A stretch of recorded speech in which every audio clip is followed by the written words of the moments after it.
ET Now, the #1 business news channel on TV, unravels the growth story, simplifying business and finances for every Indian, empowering them to rise with this growing economy. This market knowledge and expertise transcends to the digital platforms as well, making ET Now the most watched channel on YouTube. Taking this ethos forward, ETNow.in presents the ETNow.in Business Conclave and Awards 2025, a premier platform uniting policymakers and industry leaders to shape India's economic roadmap. The event will also honor game changers whose vision, resilience, and innovation are driving a brighter tomorrow. Join us in setting the stage for a self-reliant, developed economy with ETNow.in and Rise with India.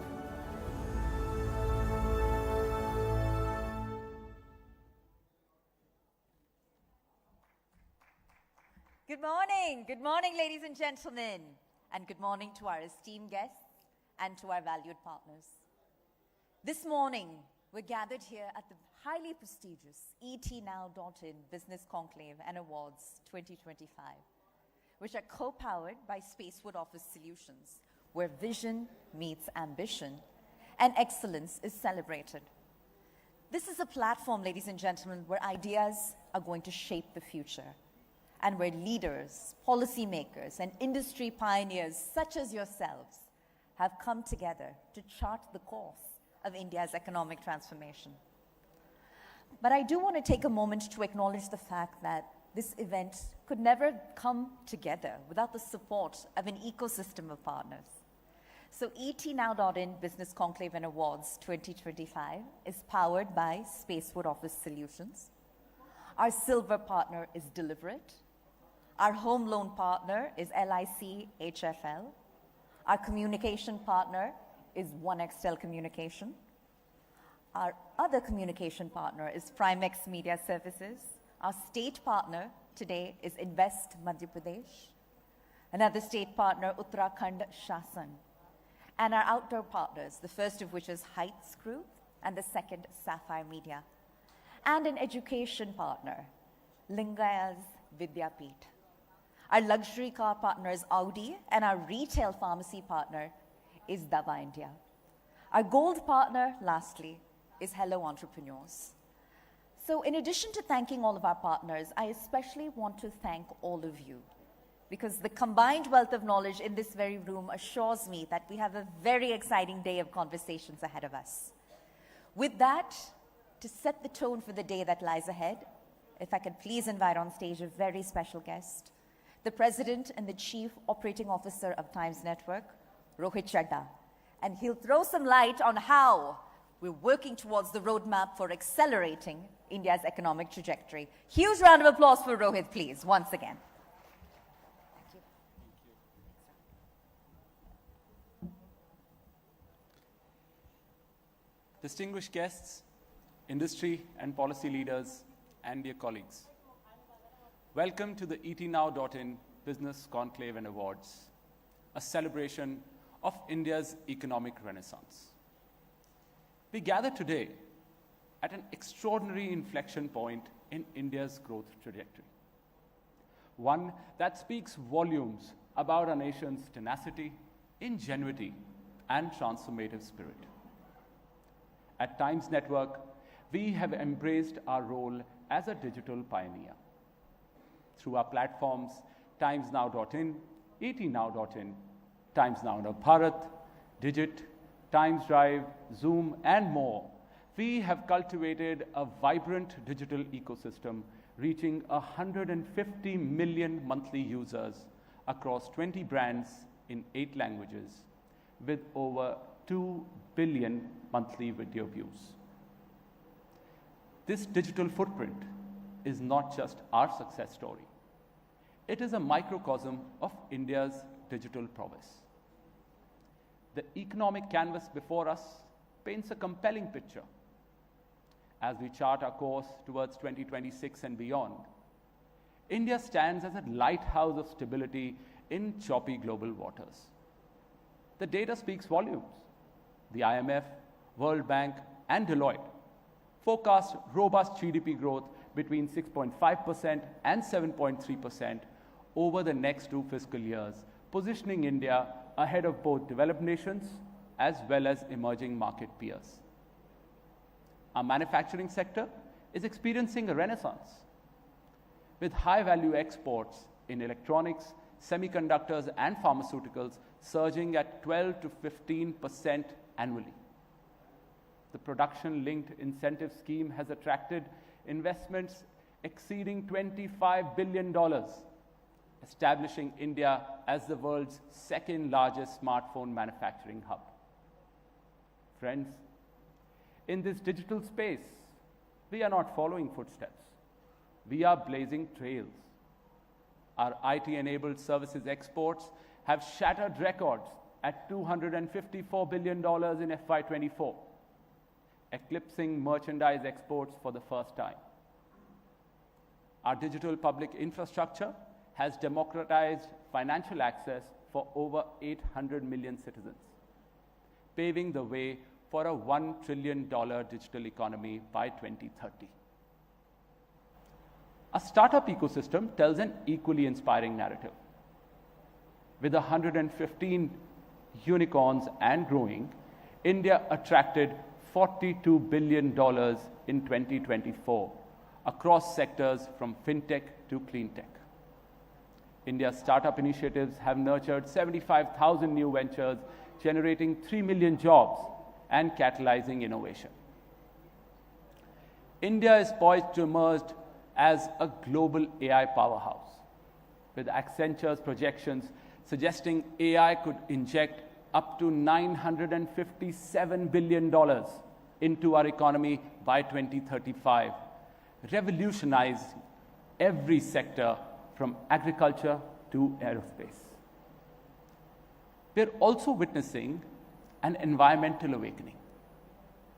The $30 billion Green India Fund is accelerating our renewable energy transition, targeting 500 gigawatts capacity by 2030.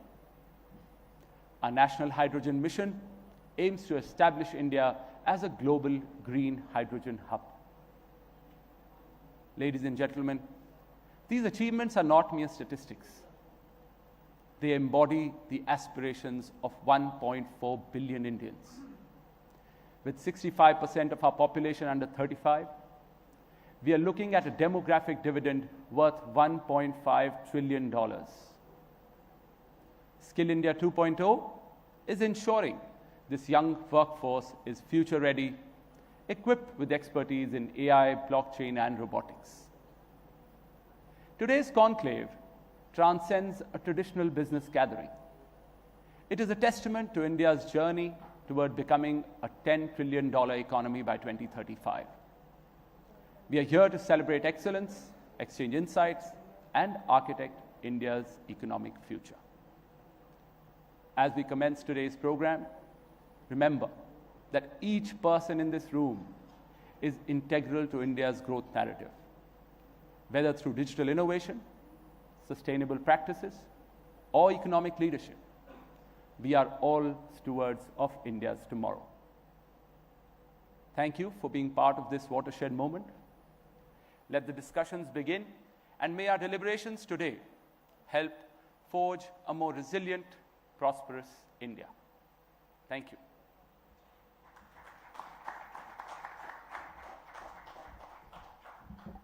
Thank you, Rohit, for setting the tone and for that context setting. Obviously, a very exciting agenda lies ahead of us. But to kick started, as Rohit alluded to just a moment ago, India is rapidly emerging as a global hub for sustainable manufacturing and investment that's driven by green innovation, driven by policy reforms, and a strong push towards renewable energy. So with its focus on ESG-driven growth, circular economy models, and digital transformation, India is poised to lead the world with its competitive industrial development. And to discuss this, we have an incredibly interesting panel discussion for you next on India's competitiveness in global sustainability, manufacturing, and investment. And to moderate this session, if I could please invite on stage Prashant Singh, the editor with etnow.in and etnowswadesh.in. If I could please have you on stage, sir. And joining him, a power-packed panel which includes Neeraj Seithi, Managing Director, Indo-Geozone Baker Hughes, Mr. Nitin Sudham, Founder and Managing Director, Spacewood, Siddhant Suri, Co-Founder, Urban Harvest and Deliver It, and Eklavya Chandra, Founder and CEO of Seithi.in. With that, let's have all of our distinguished panelists on stage, please. It promises to be a riveting discussion, ranging from across sectors and perspectives and backgrounds, and they'll all tap deep into their personal and professional journeys alike to offer what promises to be an incredibly unique perspective. So I encourage you all to listen in as we continue to set up here and as we do a bit more of a deep dive into our planned agenda for the day.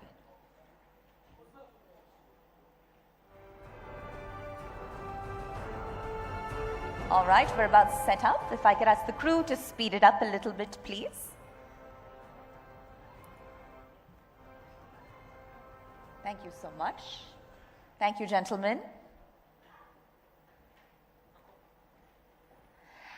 And here at the etnow.in Business Conclave and Awards, we very much intend for the session to be interactive.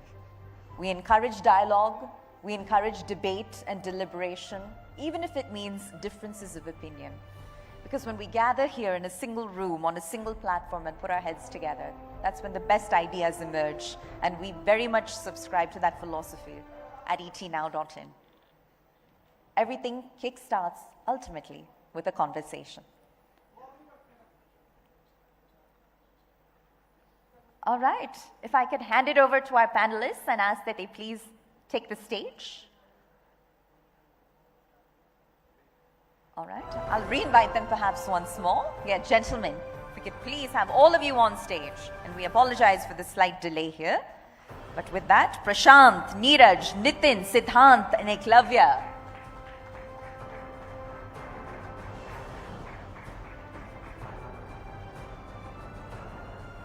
Thank you so much. And Prashant, with that, the floor is yours. Thank you so much. A warm welcome to all the panelists, audience, and everyone out here. So, since we are discussing India's competitiveness in global sustainable manufacturing and investment, so I think it's very apt time. This is India's decade. We are a growing economy, one of the fastest growing economy, and we have great missions, achievements to cite here.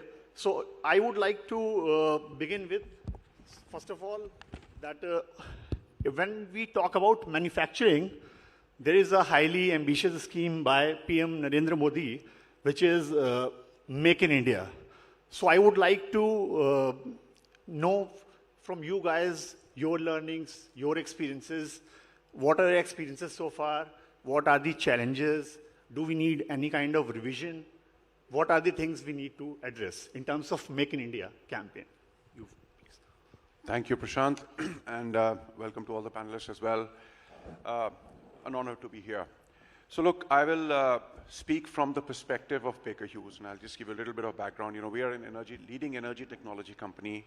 We play in the upstream as well as the industrial space. We are in India as a business. We are working in every major oil and gas basin. Globally, as you may have heard of LNG, you know, a majority of the Western LNG supply works on refrigeration compressors manufactured by Baker Hughes. So we are a global player. From an India perspective, you know, we've got 2,900 people, out of which only about 900 people are engaged with the India business. Okay. The balance are serving our global markets. We've got 17 locations in India, including tier 2 cities such as Coimbatore, Kochi. Of course, we also have major hubs in Bombay, Bangalore, Hyderabad, and you can go to any corner of the country, like you can go to Barmer or you can go to Silchar, and you'll find Baker Hughes there. This is Baker Hughes, India arm only. India serving the global market as well as the India business. All right, okay. What we are seeing beyond the India business, which is about, you know, $400 million business in India, We have an export business of about 450 million, including in-house manufacturing, but more significantly, an engineering center and a very strong and a growing global hub for supply chain. All right. So we are manufacturing our state-of-the-art equipment in India through a variety of suppliers which we have developed over the years, and that's about 400 million today. But the aspiration today with the global geopolitics going on is that this needs to go to about $1 billion by 2030. Okay. So we're very ambitious and very gung-ho about India, and we think that this is going to continue to have a 15 to 20% growth over the next few years. From a regulatory perspective, no complaints. I mean, we are setting up huge bases and investing a lot in India. A slightly different perspective I'd like to give you is that, it's not just about manufacturing in India. I think we also need to focus on design and engineering in India. Today, India as a hub for engineering, of course, digital also, we got our digital centers actually in Kochi. Now, we got 400 people in Kochi in our digital center. But beyond that, in Bangalore, for example, today, a very qualified 12-year-old engineer in India, who can basically design a turbine for any customer around the world is about $28 an hour. That's about half of what you'd get in China. So we are highly competitive on certain space with the skill sets and the engineering expertise and the communication capabilities that we have across to be able to communicate with the rest of the world is a huge advantage.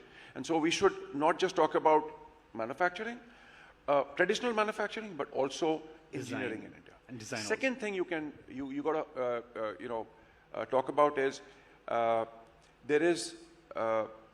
we have the ability to leapfrog into the next stage of manufacturing. We've already set up 3D printing centers in India, and we are manufacturing high-end, high-temperature, high-pressure parts for our turbines globally. Has Make in India given a boost to this? Absolutely. I mean, absolutely. Make in India is that you have, well, of course, you have the Make in India, but you also have the fundamental economic incentive to manufacture in India. On its own, it's going to continue to be sustainable and affordable. So I'll let the other panelists get a chance to speak as well. But as I said, we are quite positive and optimistic about India. Thank you. Conclave, your take? Hi. Okay, lovely. Great insights. What I'm going to do is I could either give you a very short, crisp answer or probably take the little liberty of doing a slightly longish explanation. I just traveled to Singapore last week, and it pained my heart to pay 92 rupees for $1. Okay? Now, why does that happen? Why is our currency weakening? Right? Now, the usual answers are geopolitical reasons, macroeconomic reasons, but primarily one of the most important reasons of why a currency weakens for a country is because they export less and they import more, right? Right. And the reason why today we have that imbalance, right, is because something somewhere is not working smoothly. Now, PLI and Make in India are amazing initiatives, right? And I think we must give credit to the government to push this as much as they are doing, right? But what really comes to making impact is how things are being run on the ground, how MSMEs are operating, and what are the challenges and weaknesses in the system that they are not able to deliver as much as, let's say, a China could over the last 20 years, right? When we talk about MSME in India, that's about 65 million companies employing almost 400 million workers, right? And what we are building at Seithi is an ecosystem where we can actually drive worker transformation so that they can bring in productivity and efficiency and raise the bar of quality of products of Indian companies, that they not only serve Indian market, but actually can become a powerhouse and a factory for the world. Because 1.5 billion people, right, the domestic market for us is too small to give employment to everybody. right? And a country having such large human capital, it's imperative for us to scale up our human capital, look at workforce transformation, and be able to build for the world and not just for India.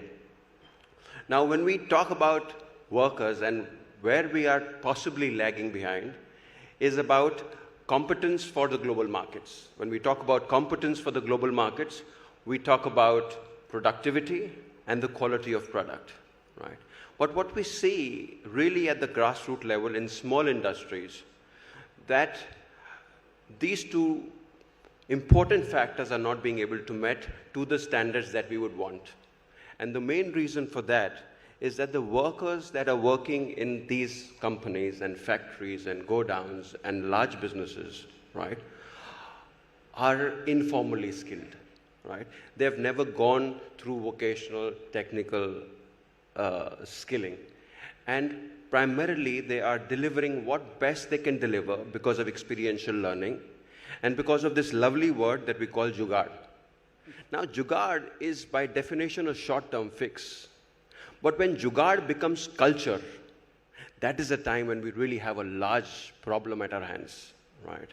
And what we are doing with Seithi is that we are making sure that all these workers get formally skilled on their mobile phones and come through an ecosystem where they're not only getting skilled, but they're getting opportunities and they're getting financial inclusion, because really, to take that worker out of survival mode into growth mode, he needs a complete radical transformation, because only when he gets transformed, he gets skilled, and he gets personally secure, will he be able to add that value to the organization that he works for, right?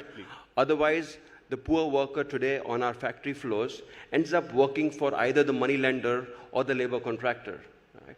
Because he is in survival mode and not in growth mode. So the reason for our existence really is this impact-led transformation, where we uplift, upskill, and make the workers much better at their job roles so that they can deliver more productively and more efficiently to the organizations that they work for. And that is a direct impetus to all the industries that are currently being involved in Make in India and government's PLI scheme. So it's a very grassroots initiative that we are doing, which will eventually lead to larger transformative results. All right. So, Dan, your take from the perspective of Deliverate and your companies? Yeah. So, see, the beauty about great leaders is that they give simple statements without any terms and conditions, and they are always open for interpretations. So that's the beauty about the statement of Make in India, is that it can be interpreted by different businesses in the way that they think it helps them. Let it be a small enterprise, let it be a saturated enterprise, a mature enterprise, or new age startups like ours. We interpret Make in India as a mindset change. It is inevitable that a country becomes great when people start making something of themselves. Let it be economic growth, let it be personal growth, or let it be growth in their way of thinking. So for us as an organization, Make in India has given birth to different thought processes within the organization, where we also promote that whatever you want to make of yourselves, our organization and the platform that we provide enables you to do that. So let it be you want to innovate something, let it be you want to make your life a better life, you can come work with us, and together we can make it a possibility. So even in our businesses, that we think that a restaurant or I would say a catering company, they want to grow, but there are some bottlenecks that stop them. So that's where we come in. We, with the human capital that we have and with the mindset that we culture within the organization, is that you need to go to a customer and just let them empower themselves, enable themselves to run the businesses more smoothly. So for us, always, Make in India is just simply a mindset that enables everyone around us to be what they truly want to be, and nothing is going to stop them because the country is standing by them. All right. Did you take from the perspective of Spacewood?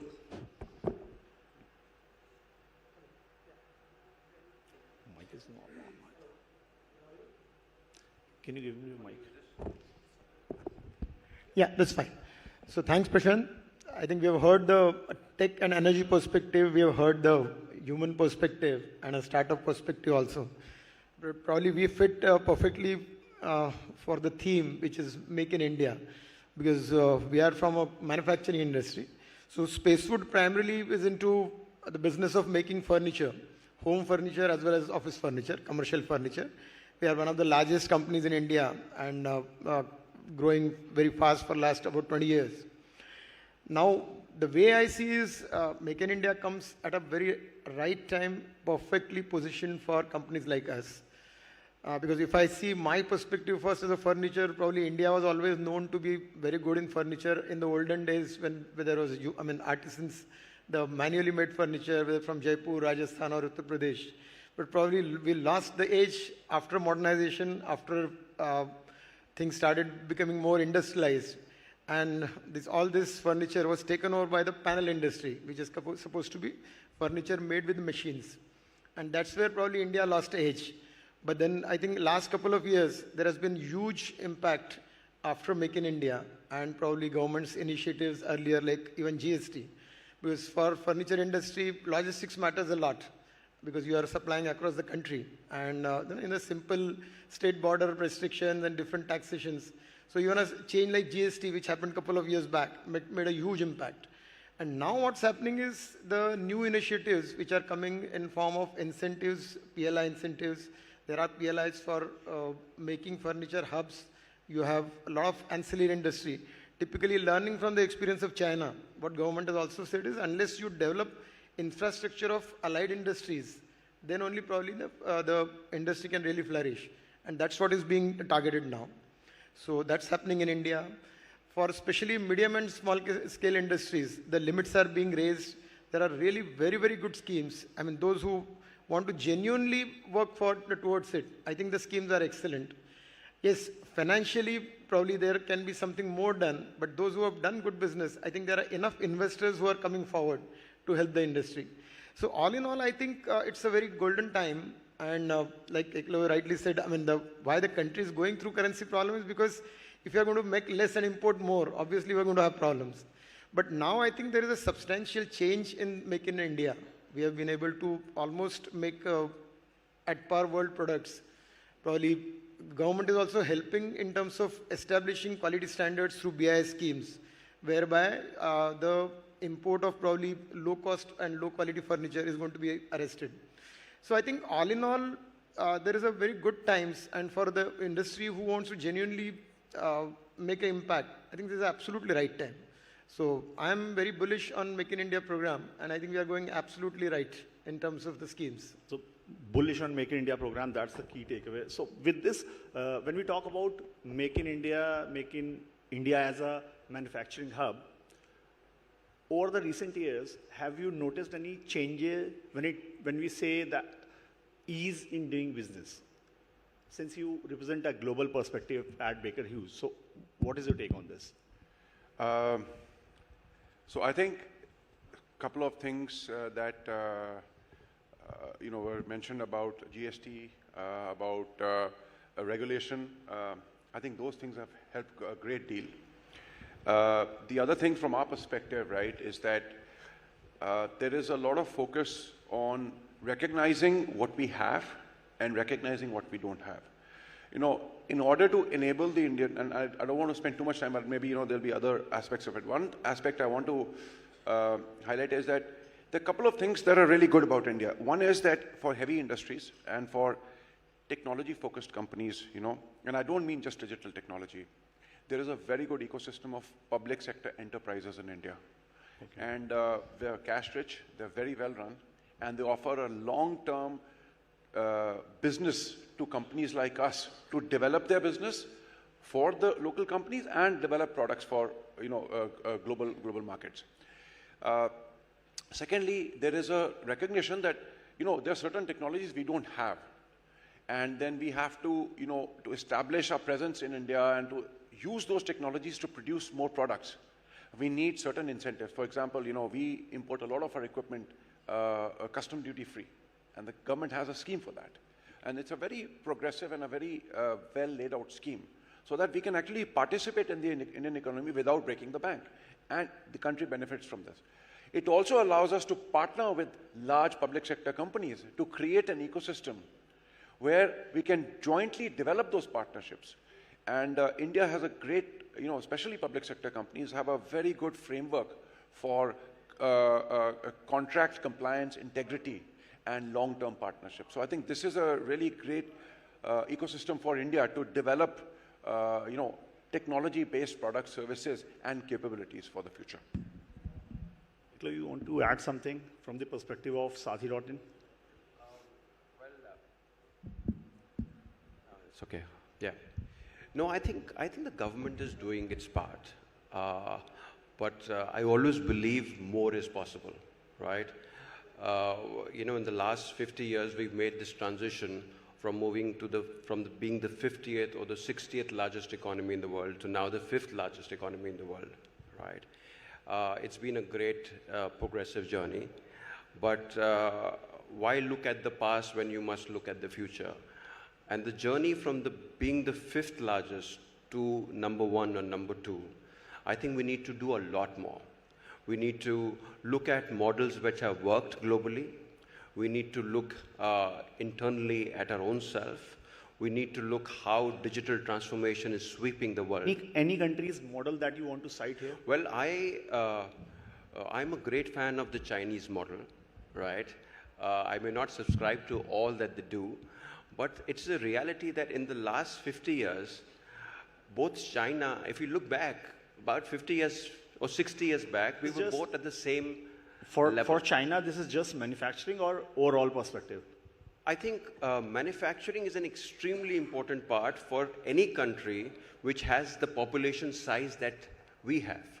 So in that context, Chinese growth story is very relevant to India, right? They may have a different governance setup and they may have a different federal setup, of course, we all know that. But what they've been able to do on ground is absolutely fantastic. And I think as India, with 1.5 billion people, with 700 million active workers at any given point in time, we really need to focus on creating employment, right? And we need to focus on creating employment not just in pockets, but all across the country. And this is where I believe China has really surpassed all expectations, where every nook and corner of their country was transformed into an SEZ, right? Into a strategic unit, which then created a cohesive environment along with ancillary units and generated employment. And with that employment, they generated so many opportunities for their own workers and their own people to get skilled at such a level that they could produce the best quality stuff at the cheapest price possible in their country and then become a global powerhouse. Because I think our needs as a country are very different from, let's say, a European country or a Latin American country or the US. Very valid point, yeah. We've got to create employment, right? And employment can possibly only be created on such a large extent that we need through manufacturing, right? We've got the digital core competence. We've got the advantage in terms of IT and IT-related industries, and we've done magic over the last 20 years there. But I think what we really need to focus and emphasize on is creating employment for the 500-600 million people that we have, gainful employment, so that they move up, the companies that they work for move up, and together, Bharat or the nation moves forward. So I think a lot more needs to be done. We are definitely heading in the right direction, but we need to do things faster, better, quicker.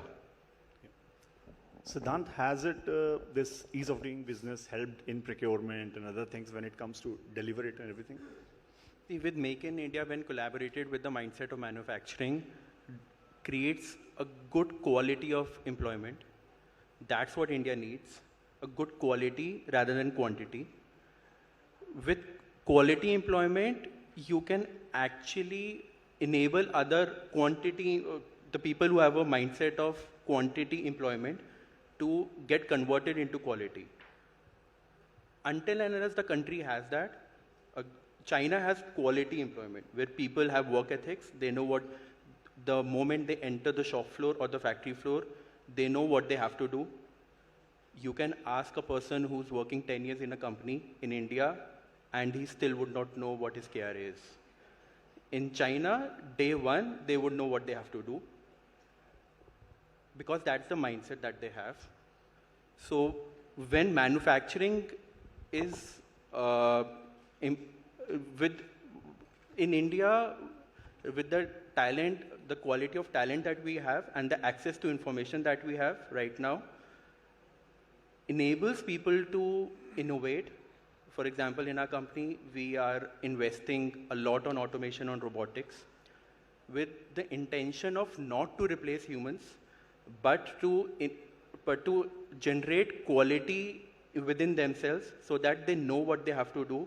They are not wasting their time doing things which are not important, and they can actually give more productivity with their work hours.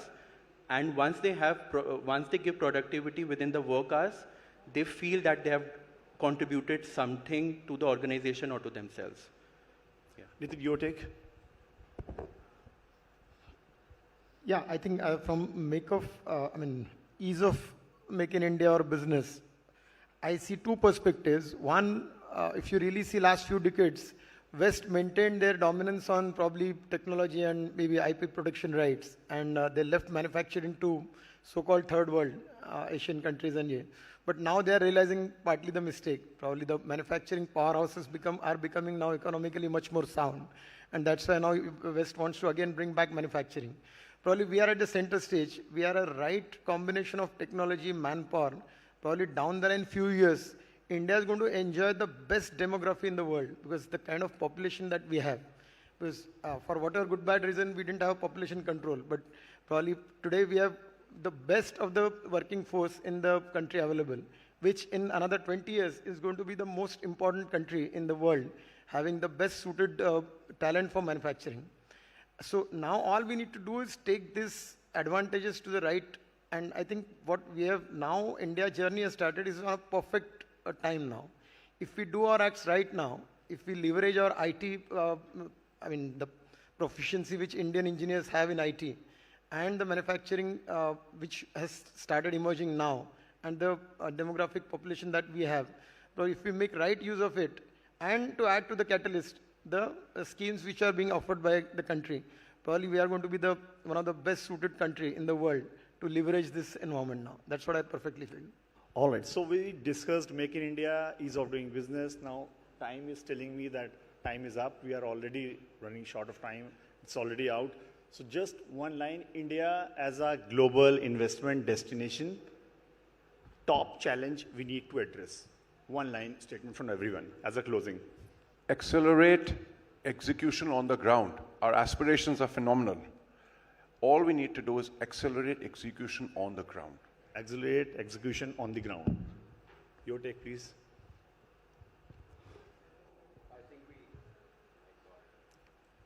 Can you please transfer the mic? Yeah, no. I think we really need to keep pulling our socks up. We really need to specialize, right? We need to move away from the jugaad mindset to precision, perfection, right? And of course, perseverance and passion is always needed when you have to progress. So I think the time is great, the opportunity is great, but we really need to build our human capital and execute. I think this is the time that we need to have ruthless execution, and we definitely should care about outcomes. And it should be qualitative and quantitative both. And we should see something good coming out of it. Qualitative and qualitative both. Your take, please. I think we have been underplaying our strengths so far. Henceforth, we need to be absolutely professionals, present the strengths that we have, and attract the best talent in the world. That's all. Thank you so much, all the panelists, for your valuable insights. Thank you so much for your time.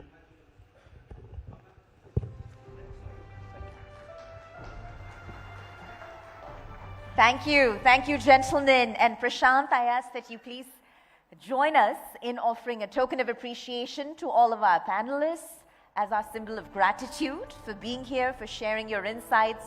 Such a rich range of takeaways have emerged from this conversation. All right, if we could have the mementos, please, for each of our panelists to mark the moment and celebrate the occasion.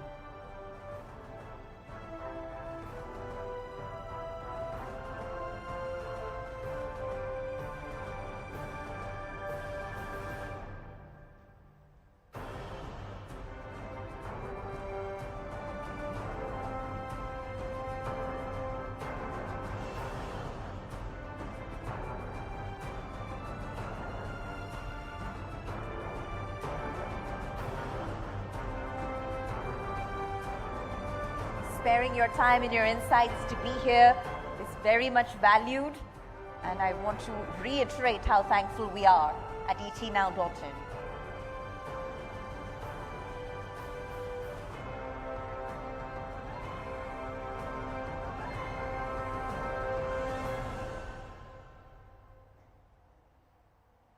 Thank you once again, gentlemen. Prashant, Neeraj, Nitin, Siddhant, and Eklavya. Thank you so much for making it a fantastic one.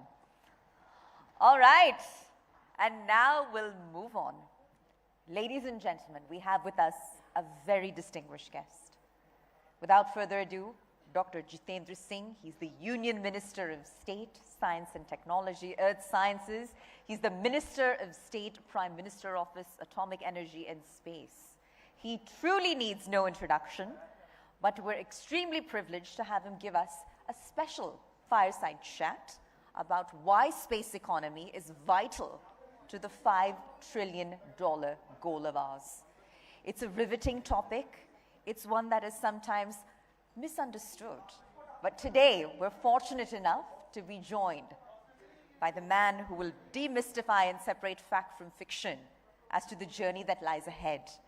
And joining him, I'd like to please call on stage Munish Devgan, who's the video content head with Times Network, as our two gentlemen engage in a fireside chat to answer all of your burning queries on this very topic.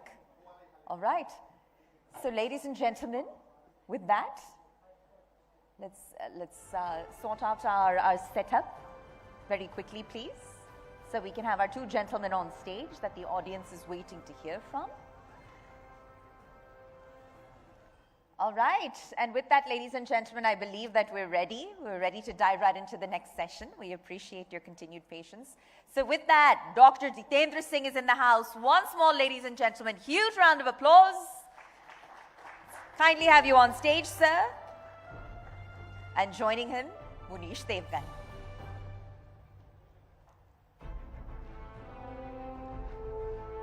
All right, gentlemen, with that, Munish, I'll hand it over to you. And the floor is yours.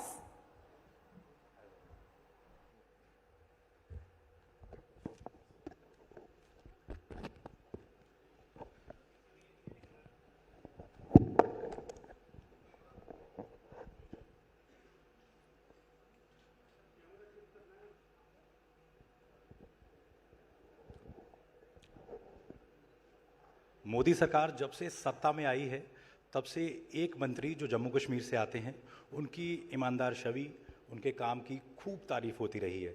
आज हमारे साथ मौजूद हैं doctor Jitendra Singh, जो जम्मू कश्मीर से सांसद भी हैं, और हमसे बात करेंगे कि कैसे अगले 10 सालों में भारत, जो विकसित भारत का सपना है प्रधानमंत्री मोदी का, कैसे भारत विकसित हो सकता है, क्योंकि इनके पास बहुत अहम मंत्रालयों की जिम्मेदारी भी है। इनसे जानते हैं स्पेस इकोनॉमी, जैसे इसरो जो कर रहा है दुनिया में, सारी दुनिया हैरान होती रही है, सरप्राइज होती है इसरो से। तो स्पेस इकोनॉमी कैसे हमें आगे बूस्ट कर सकती है अगले 10 सालों में, सर? सबसे पहले तो बहुत बहुत धन्यवाद, आपने मुझे ये बताया कि मेरी तारीफ होती है जी।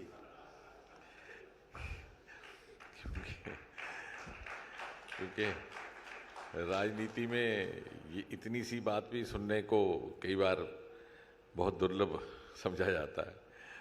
But having said that, thank you very much to be part of this, and I'm glad that I have been regularly part of the economy conclave organized by ET. अब आपने स्पेस इकोनॉमी की बात की तो जाहिर है जब हम बात करते हैं कि विकसित भारत की या उसकी कल्पना की कि हम उस शिखर पटल पर पहुंचेंगे या 10 ट्रिलियन इकोनॉमी होंगे, तो I think what a good student of economy or maybe a good student of science needs to ask himself or herself is, where will the value addition come from? यदि मैं आपसे कह दूं कि आज मेरी जेब में 10 रुपए हैं, किसी का आप कल देख लीजिएगा मेरी जेब टटोल के उसमें 10 करोड़ होंगे, तो स्वाभाविक आप पूछेंगे कि आपको कोई डाका लगाएंगे या कोई गबन करेंगे, भले कहाँ से आएगा. So that is something, I mean, it sounds good saying that we will be 10 trillion, but, and of course we will be. Sometimes I feel we may be there even before 2047. But how is that going to happen?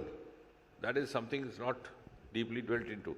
वो होगा उन sectors के माध्यम से जो इतने सारे वर्षों में 60-70 वर्ष ना पूरी तरह तराशे गए ना तलाशे गए. Because India has a huge natural resource. जो सेक्टर्स अंडर एक्सप्लोर्ड रहे या अनएक्सप्लोर्ड रहे, उसमें से एक है हमारा स्पेस सेक्टर, हमारा डीप सी, 7,500 किलोमीटर हमारा समुद्र तट है, one of the longest in the world, and only country which has an ocean called Indian Ocean, named after it. Bengal, Orissa से लेकर महाराष्ट्र तक. और तीसरा हमारे हिमालयाज, 3-4 राज्य हमारे हिमालयाज में बसते, अरोमा, पर्पल रेवोल्यूशन, ये सारी बातें वहाँ से ही जन्मी. तो इन सेक्टर्स की तरफ पूरी तरह से तवज्जो नहीं दी गई पिछली सरकारों के द्वारा, कारण चाहे कुछ भी रहे हो, उनकी प्राथमिकता में नहीं रहे. अब जहाँ तक हम स्पेस की बात करें, क्योंकि आज मकसूद साहब ने स्पेस का ही कहा है, तो हमारे पास we never had dearth of talent और डर्थ ऑफ पोटेंशियल.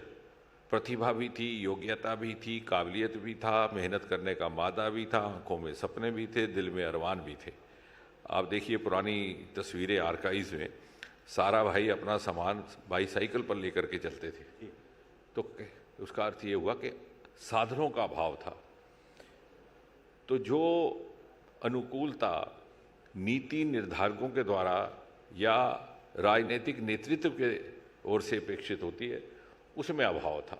उसके भी कोई भी कारण नहीं होंगे. And therefore the turning point was 2014, Modi ji के आने के बाद.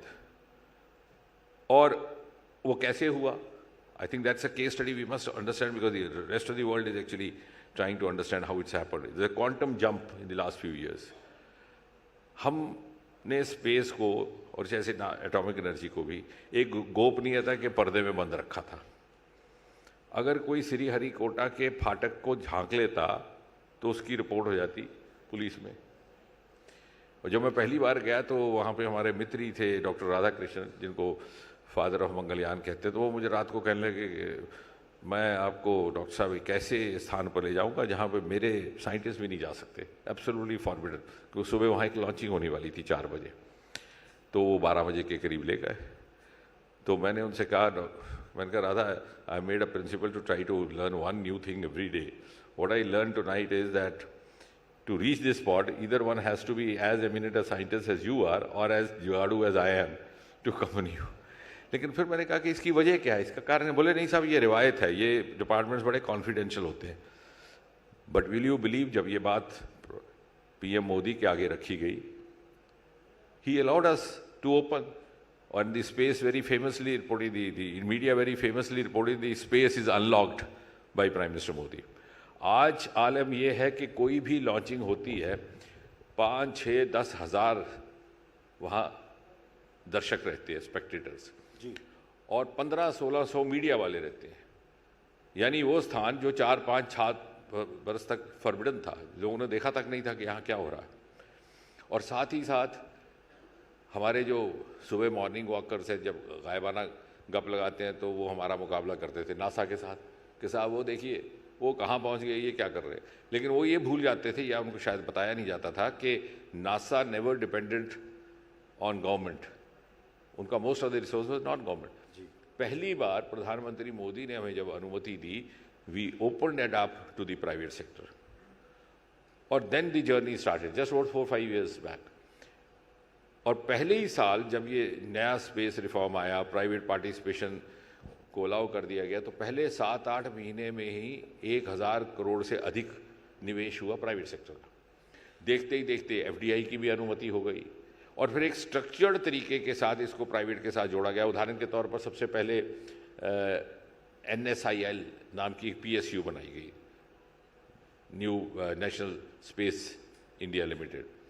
उसके बाद उसको प्राइवेट कंपनियों के साथ किस तरह से जोड़ना है, उसके लिए एक इन स्पेस का इंटरफेस बनाया गया जो कोलैबोरेशंस फैसिलिटेट करता था। और उसके बाद space reforms and space policy, और अब ये आलम है कि हज़ारों करोड़ों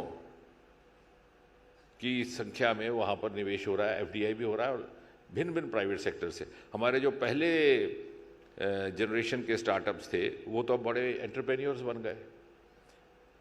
एक ने हैदराबाद एयरपोर्ट के बहुत नज़दीक ही प्राइवेट रॉकेट की फैक्ट्री खोली है, और उसका नतीजा ये हुआ कि हमारी space economy which was almost dismal is today $8 billion, and the manner in which it is progressing, the future projection reflects that in another 7-8 years it will go up 5 times, almost $44 billion, which in other words means that the next 1 decade or a half space economy is going to be an important component of India's future growth story. तो ये तब होने लगा कि पहली बार हमने वही strategies follow की जो दुनिया के बाकी विकसित देश करते। So now we are following the same strategies, the global strategy. We are also trying to meet the global benchmarks, because if you have to compete globally and you have to excel and reach that global pedestal, you have to follow the global parameters. वो पहली बार अब हुआ। अब हम सरकार के दायरे से बाहर निकल करके खुले फिजा में जैसे बाकी लोग कर रहे, और जब वो हमने किया तो हमारी प्रतिभा सामने आई। अब उसके छोटी सी मिसाल आपको ये देता हूँ कि इसरो की स्थापना सन 1969 में हुई थी, और अगर आप तो पत्रकारिता से जुड़े, अगर आप पिछले आर्काइव्स में जाएं तो न्यूज़पेपर्स में जो सबसे प्रमुख समाचार रहेगा उस साल का वो ये रहेगा कि अमेरिका ने पहला मानव चांद की धरती पर उतारा था, नील आर्मस्ट्रांग, जिसका वो बड़ा विख्यात वो हुआ स्टेटमेंट के 1 small step for man, giant step for mankind। और उस साल इसरो का जन्म हो रहा था। लेकिन आज इन स्पेस रिफॉर्म्स के आने के बाद, unlocking of the space sector के बाद, प्राइवेट सेक्टर को पूरी तरह से शामिल कर लेने के बाद स्थिति ये है कि चांद के साउथ पोल पर हम बाकी सबसे पहले पहुंच गए। यानी हमने अपनी प्रतिभाओं को शायद एक दायरे में बंद करके रखा था, एंड पहली बार we had an outlet to give full potential to all our capacities. और उससे क्या हुआ कि आम लोग भी हमारे साथ जुड़ने लगे, उनको भी अंतरिक्ष में दिलचस्पी आई, मीडिया को भी दिलचस्पी आई। बल्कि मैं कल ही कह रहा था कि we must thank the space, space has given us space in media also. नहीं तो विज्ञान के साथ संबंधित विषयों की कभी चर्चा नहीं रहती थी मेन स्ट्रीम मीडिया में। ज़्यादा यही रहता कि फलां ने आपको गाली दी है तो आपको कैसा लगता है, तो फिर मैं भी टू कट शादी स्टोरी कहता हूँ, मुझे बड़ा अच्छा लगा उनकी गाली, क्योंकि अगर मैं गाली का जवाब गाली दूंगा तो रात को 9 बजे तक वो डिबेट चलती रहेगी। तो कहने का तात्पर्य, तो पहली बार स्पेस ने इतनी मास इंटरेस्ट, क्यूरियोसिटी जनरेट की है। और दूसरी विशेषता हिंदुस्तान की ये है कि हमने स्पेस को, which I think is a role model for the rest of the world, हमने सिर्फ स्पेस को रॉकेट उड़ाने तक नहीं रखा। हमारी 2 विशेषताएं हैं which make us different from the other country. एक तो हमारी कॉस्ट इफेक्टिव मिशंस हैं, जैसे हमारा चंद्रयान मात्र 600 करोड़, जबकि उसी समय जो रशिया का गया था, जो शायद अपना वो मकसद पूरा नहीं कर सका, वो 12,000 करोड़ का। हमारा गगनयान की कुल कीमत 10,000 करोड़। वो इसलिए कि हमने कॉस्ट इफेक्टिव नए तरीके ईजाद किए। उदाहरण के तौर पे हमारा चंद्रयान जाता तो पहुंचने में 1 महीना 1.5 महीना लग जाता, क्योंकि वो जब धरती के ऑर्बिट से बाहर निकलता है तो ऐसे ऐसे घूमने लगता है, और जो धरती की ग्रेविटी है उसी के जोर से। जैसे आप पुराने ज़माने में जब बड़ी मुश्किल से हमने भी पहली बार सेकंड हैंड गाड़ी खरीदी थी तो रहता था कि जहाँ पेट्रोल बच जाए तो ढलान आए तो न्यूट्रल लगा देते थे, तो ये न्यूट्रल चलता है ऐसे ऐसे ऐसे ऐसे ऐसे ऐसे करता, फिर जब बाहर आ जाता है तो फिर ऐसे झटके के साथ वो चला जाता है मून के ऑर्बिट में, और वो हमारे पैसे भी बचाते हैं। So we have evolved cost effective means of, एक तो वो, so we are not proving to be a great liability on the state exchequer. दूसरा, हमने उसको केवल रॉकेट लॉन्च तक ही सीमित या महदूद नहीं रखा, हमने उसको दूसरे सेक्टर्स में यूज़ किया, वो भी एक रोल मॉडल है। हमारा ये स्वामित्व कार्यक्रम है जो जिसकी मिसाल अब दुनिया भर में दी जाती है, जो mapping of farms, land, drone के माध्यम से, सैटेलाइट के माध्यम से, आपको रेवेन्यू ऑफिसर के पास जाने की ज़रूरत ही नहीं है, जो हम सिटीजन सेंट्रिक गवर्नेंस कहती है उसकी एक बड़ी उम्दा मिसाल है। खुद ही आप अपनी मैपिंग करें, वो भी स्पेस, आपकी एग्रीकल्चर में सॉयल हेल्थ कार्ड्स, आपकी डिफेंस में तो है ही है, बॉर्डर मॉनिटरिंग, बॉर्डर सर्वेलेंस, इसी प्रकार हेल्थ में बहुत बड़ी मात्रा में, और आपके जितने भी दूसरे सेक्टर्स हैं लगभग, I think space has now entered, space technology has entered virtually every Indian household. Communication में हमारा एक set of satellites is dedicated to communication. ये जो आपका सब चल रहा है ताम झाम, इसमें भी कहीं ना कहीं ज़्यादा नहीं तो कम से कम थोड़ा बहुत रोल स्पेस टेक्नोलॉजी का भी है, और डिपार्टमेंट ऑफ स्पेस का, इसरो का भी है, because ISRO is also now catering to number of television channels offering their services. Navigation satellites हैं हमारे जो डिज़ास्टर को, जो और स्थानों पे जहाँ पे नेविगेशन करते हैं उसकी करते हैं। अर्थ ऑब्जर्वेटरी सैटेलाइट्स हमारे अलग हैं जो ऊपर बैठ करके धरती के भिन्न भिन्न भौगोलिक परिस्थितियों की जांच। तो we have actually diversified for the ease of living of the person as well. केवल of course sending up a rocket sounds very romantic, but we have also virtually penetrated to make the life easy for a common citizen. चूँकि मंत्री जी आप जम्मू कश्मीर से आते हैं और बात की जा रही कि भारत अगले कुछ और एक मैं इसमें बात जोड़ दूं जम्मू कश्मीर जाने से पहले, क्योंकि अभी हम अंतरिक्ष में ही अटके हुए हैं, कि एक बात बहुत कम कही जाती है कि जब हम ये कहते हैं कि ये टर्निंग पॉइंट 2014 है, तो वो इसी से प्रमाणित होता है कि एक कॉन्शियस तरीके से प्रधानमंत्री के द्वारा व्यक्तिगत इसमें दिलचस्पी ली गई। हमारा बजट बड़ा सीमित रहा करता था सरकार की ओर से। एक तो ऑफ कोर्स हमने अब प्राइवेट सेक्टर से खोल दिया तो हमारा पूल बहुत बढ़ गया, कई गुना बढ़ गया और इतना भारी मात्रा में, लेकिन सरकारी बजट हमारा, उदाहरण के तौर पर, क्योंकि आजकल ज़माना है तर्क तथ्य और तुलना का, 2013-14 में जब पिछली सरकार गई है तो हमारा बजट स्पेस का था मात्र 5,000 crore, 5,615 crore to be precise. इस साल जो अभी हाल ही में बजट पेश किया गया 3-4 महीने पहले, उसमें था 13,416 करोड़, यानी लगभग 3 गुना वृद्धि 10 साल में सरकारी बजट की हुई है, और उसके अतिरिक्त कई गुना निवेश बाहर से। तो ये there has been a very conscious enabling effort in making this happen. इसी प्रकार हमारी बहुत बड़ा रेवेन्यू जनरेट होता था by the launch of foreign satellites, क्योंकि यूरोप और अमेरिका वाले देखते थे कि हमारे स्टेशन छोटे हैं तो उनका बड़े स्टेशन तो छोटे सैटेलाइट यहाँ से लॉन्च होते थे। उसमें से भी आज तक 433 फॉरेन सैटेलाइट्स, ये पहले भी हुआ करता, 433 में से जो कुल फॉरेन सैटेलाइट्स अभी तक हुए जब से इसरो स्थापित हुआ, उसमें से 398 यानी लगभग 90-95% मोदी सरकार के द्वारा हुए, और लगभग 292 मिलियन यूरोज और 172 मिलियन डॉलर अमेरिकन सैटेलाइट से और यूरोपियन सैटेलाइट से हमने आमदनी कमा करके सरकारी खजाने में जमा कराई। तो ये कहने का तात्पर्य है कि जब हम कहते हैं कि हमारे 10 ट्रिलियन होगा, तो पहला सवाल कि कौन से सेक्टर होंगे। हाँ, वो सेक्टर जिनको पूरी तरह से न तराशा न तलाशा, और दूसरा कितनी भारी मात्रा में होंगे और किन स्ट्रैटेजीज के तहत होंगे, तो उसकी मैं थोड़ी सी संक्षेप में रूपरेखा देने का प्रयास कर रहा था। बहुत अच्छे से आपने बताया। जैसे बात कर रहे थे हम जम्मू कश्मीर की, अब 370 के बाद, चूँकि आप वहीं से आते हैं, देश की अर्थव्यवस्था में अगले 10 सालों में आपको क्या लगता है जम्मू कश्मीर का क्या बड़ा रोल होगा?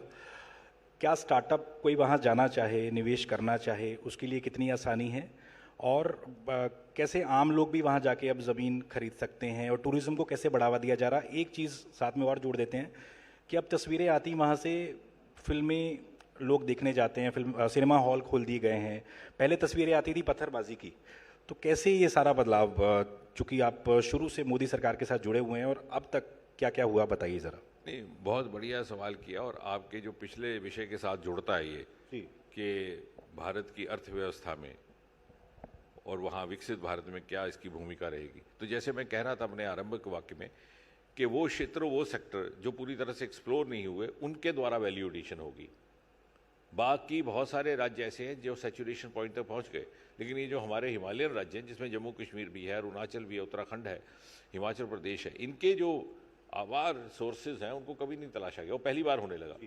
अब उसका सबसे बड़ा नुमाया उदाहरण, चूँकि आपने स्टार्टअप्स की बात की है, एक तो हमारे दिमाग में ये बात धर कर गई थी कि स्टार्टअप का मतलब केवल आईटी होता है, क्योंकि कॉन्सेप्ट बाहर से आया, बेंगलोर में लैंड हुआ, that was an IT city. हमने कहा आईटी होना चाहिए, पीएचडी होना चाहिए, कंप्यूटर वाला होना चाहिए।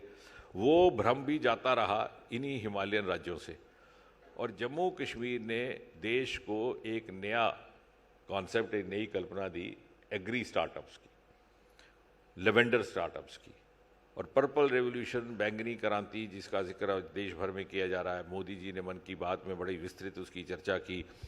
पिछले बरस 2024 में गणतंत्र दिवस के अवसर पर कर्तव्य पथ पर उसकी झांकी भी रही।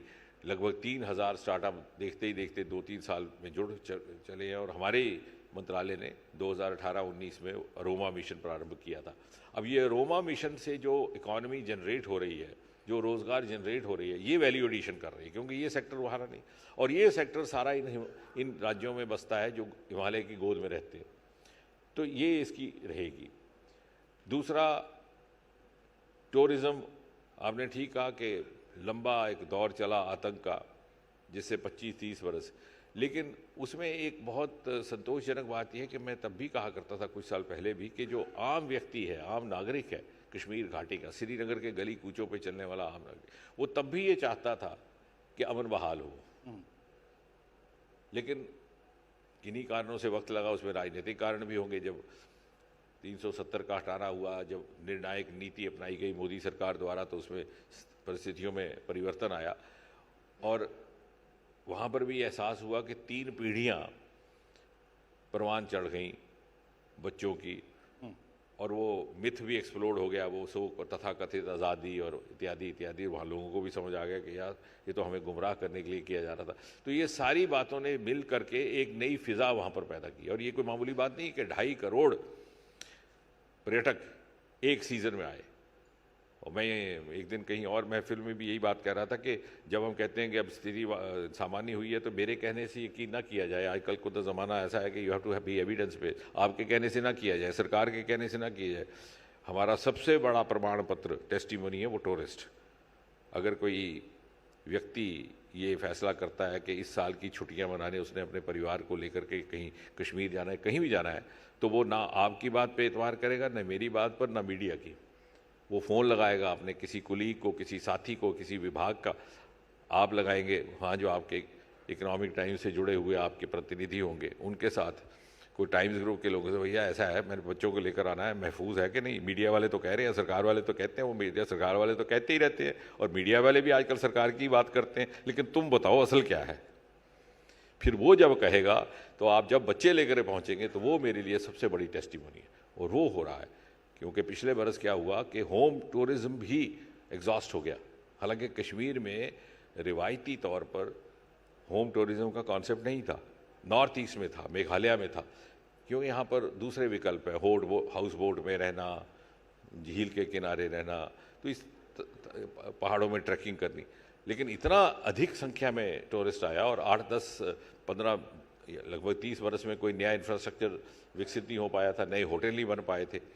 तो इतनी भारी संख्या में लोगों को अकोमोडेट करने के लिए लोगों ने अपने दरवाजे खोल दिए घरों के, और फिर भी एग्जॉस्ट। तो वही सबसे बड़ा प्रमाण पत्र है कि वहाँ पर स्थिति बहाल हुई है, अमन बहाल हुआ है, सिनेमा भी खुले हैं, और निवेश भी होने लगा। मैं तो ये कहूँगा कि 25-30 बरस पीछे पिछड़ गया जम्मू कश्मीर, वरना श्रीनगर का शहर भी शायद आज हैदराबाद होता, और जम्मू आज अमृतसर या जलंधर होता। तो ये एक दुर्भाग्यपूर्ण स्थिति रही और मुझे लग रहा है कि वहाँ के लोगों को भी इस बात का एहसास हुआ। पीओके की तरफ से भी आता है कि भैया भारत ज़्यादा अच्छा कर रहा है, भारत का जो कश्मीर है वो अच्छा कश्मीर है, तो क्या अखंड भारत की जो बात होती है कई बार मांग उठती रही, क्या देखें पीओके भी कभी हमारे साथ जुड़ता हुआ? नहीं, मैं एक्चुअली मेरी 11 साल में ये रही है खूबी कि मैं आउट ऑफ टर्न बोलता नहीं। हम चाह रहे थे आप एक हेडलाइन दे देते।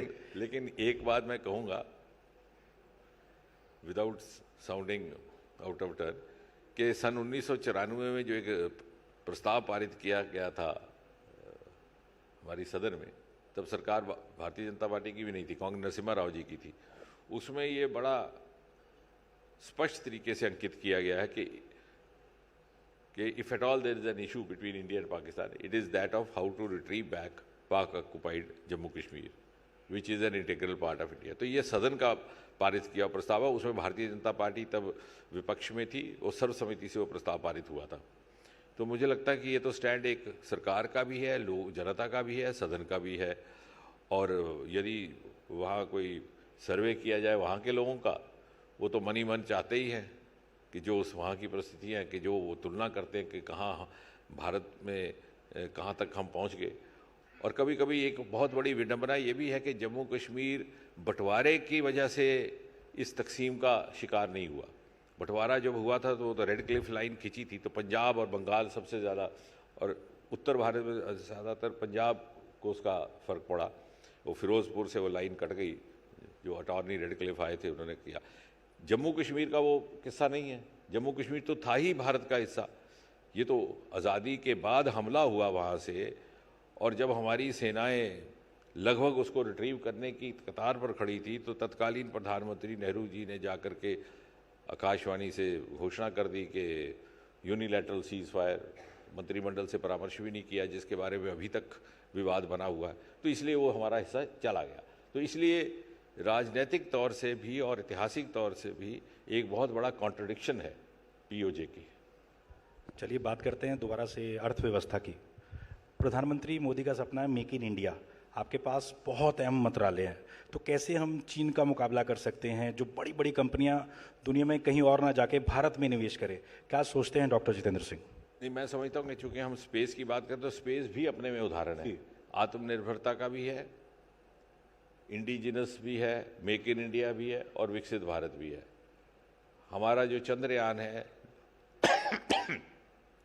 A to Z indigenous, nut bolt से लेकर के उसके अंदर जो लोग जो काम करने वाले वो भी इंडिजिनस। साथ ही साथ आने वाले भारत की क्या तस्वीर होगी, न केवल आर्थिक दृष्टि से, व्यापक तौर पर उसकी झलक भी वहीं मिलती है। उदाहरण के तौर पर हम बात करते हैं वुमेन लेड डेवलपमेंट की, विकसित भारत। वो वुमेन लेड पहले ही स्पेस के आप जाएंगे हमारे विभाग में आपको देखने को मिलेगी। हमारे चंद्रयान की जो सेकंड हेड थी वो महिला है, कल्पना एक नाम है उनका। हमारी जो आदित्य मिशन है, जो दुनिया का तीसरा था, जो सूरज के रहस्यों की खोज करने गया हुआ सोलर मिशन, अब एक चौथा भी आया, तो उसकी तो हेड ही महिला है, निजार। और कोई ऐसी प्रोजेक्ट टीम नहीं है जिसमें बड़ी भारी संख्या में महिलाओं का योगदान या महिलाओं की शमूलियत ना रही हो।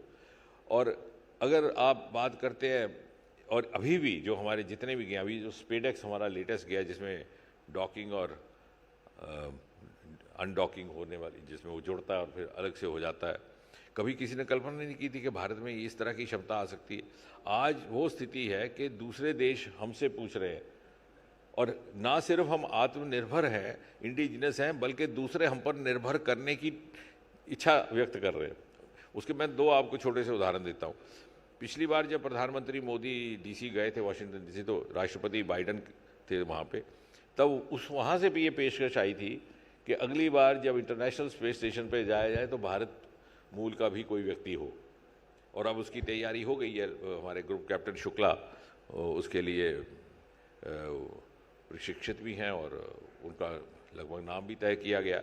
इसी प्रकार अब की बार जब प्रधानमंत्री गए तो राष्ट्रपति ट्रंप थे, तो वहाँ से ही बात आई कि नासा इसरो के साथ मिल करके एक एग्रीमेंट करेगा, बड़ा महत्वपूर्ण agreement for a wider collaboration.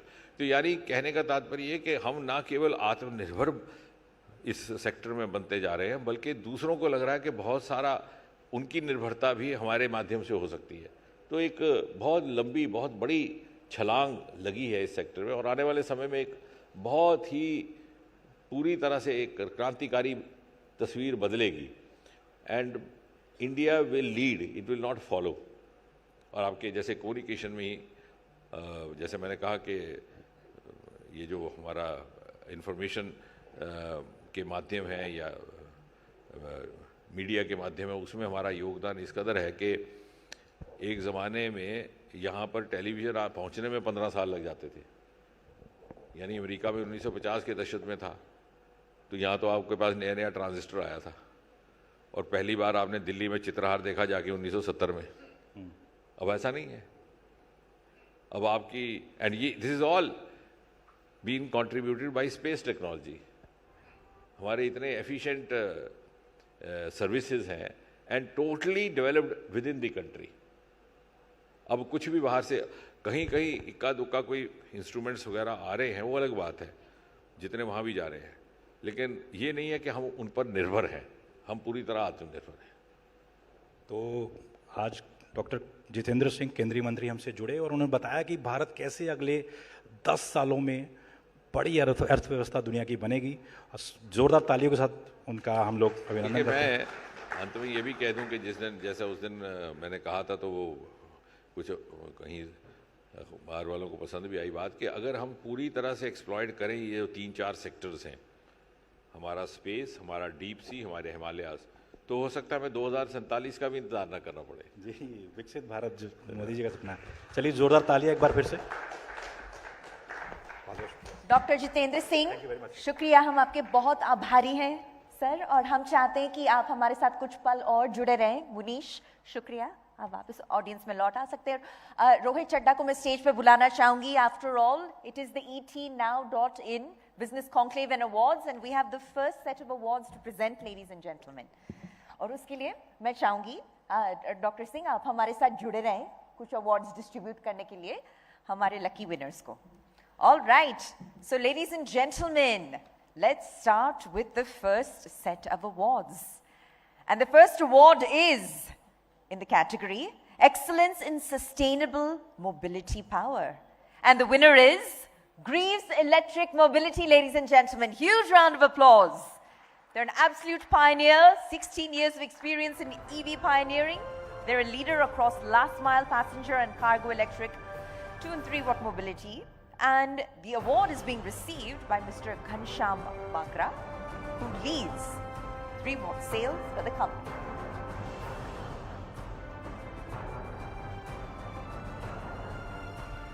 It's a tremendous honor. It's a privilege, and to be recognized in front of your industry peers. Huge round of applause. Moving on, the award is for one of the fastest growing Indian brands in fire alarm and detection systems. And the winner is Gaurav Jain, CEO, No to Fire. If we could please have Gaurav Jain on stage, ladies and gentlemen. And No to Fire is an emerging brand revolutionizing the fire and safety domain with innovation, reliability, and excellence. Yes, let's please have the team kindly join us on stage in receiving the award. All right. Excellent.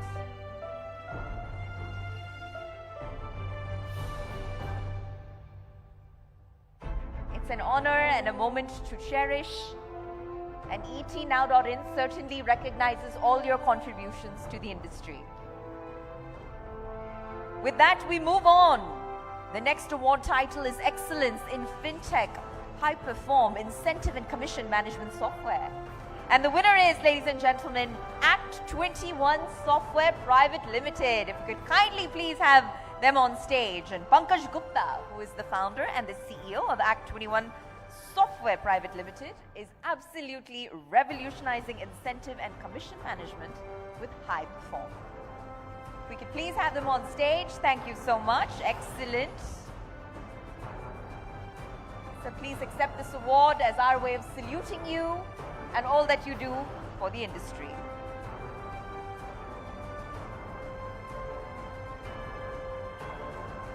Thank you.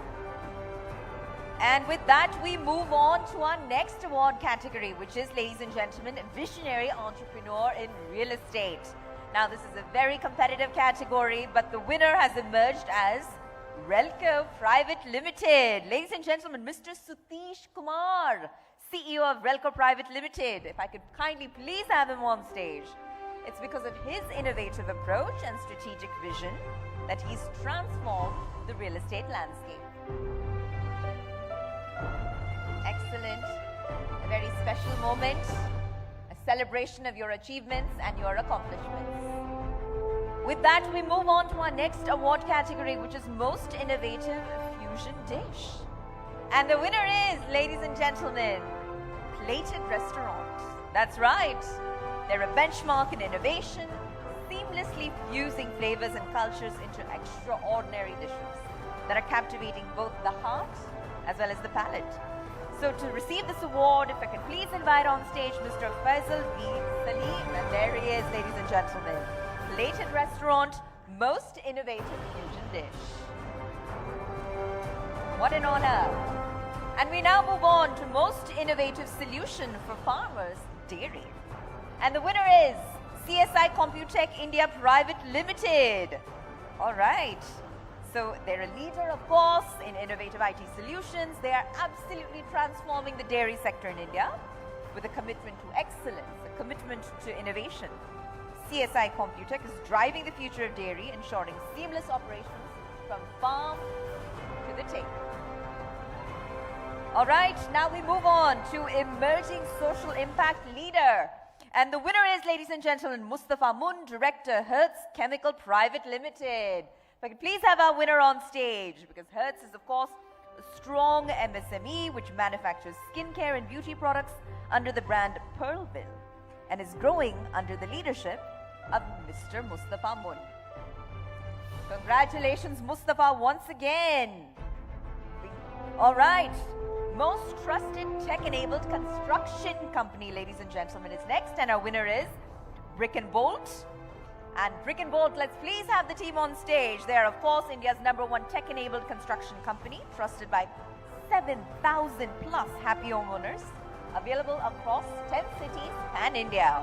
Ladies and gentlemen, Brick & Bolt, Most Trusted Tech-Enabled Construction Company. Huge round of applause for them, please. And with that, just a few more to go before we move on. All right, fastest growing mobile retail chain, ladies and gentlemen, is the next category. And the winner is Chandresh Bhai, Director of Phone Wale. If you could please have Chandresh Bhai on stage to accept this incredible honor, this special moment. Please soak it in. It is ETNow.in's way of recognizing you, saluting you, and your accomplishments and achievements. All right, we'll move on to excellence in sports retail. And the winner is, ladies and gentlemen, Arun Malhotra, Managing Director of Brandman Retail Limited. They are the exclusive distributor of premium athleisure and lifestyle brands. And with their commitment to quality and innovation, they've redefined the sports landscape entirely, setting new benchmarks for the industry. That's right, ladies and gentlemen, Brandman Retail, excellence in sports retail. All right, with that, we move on. Excellence in BDSL CCI Cybersecurity Framework for MSME. And the winner is Dr. Shekhar Pawar. Let's please have Mr. Pawar on stage. And he has a doctorate in cybersecurity from SSBM Geneva, Switzerland. A long list of accomplishments. Among them, he's the inventor of BDSL CCI Cybersecurity Framework specifically for MSMEs, which is helping MSMEs worldwide to adopt tailored business domains while reducing the cost to implementation of cybersecurity controls. Excellent. Let's please have the team on stage to accept the honor on Dr. Shekhar Pawar's behalf. Special moment. It's a competitive category, and cybersecurity is taking front and center stage, irrespective of sector, irrespective of age and stage of company, ladies and gentlemen. It's a very well-deserved award. And we move on to Emerging Fashion Brand. That's a fun one. And ladies and gentlemen, the winner is Exhale Label. Let's have Exhale Label on stage. Yes. And the award goes to Palak Shah, who's the founder of Exhale Label. Huge round of applause, ladies and gentlemen. And this award recognizes her exceptional vision, her creativity, her dedication to redefining fashion with innovation, excellence, and a commitment to ethical practices. And the last award before we let Dr. Singh move on is Leading FMC of Delhi NCR. And the winner is Abante Integrated Facility Management. If we could please have our winner on stage and accept this prestigious award from Dr. Jitendra Singh and Mr. Rohit Chadda themselves. Leading FMC of Delhi NCR. An incredibly crowded and cluttered category, but our winner has emerged.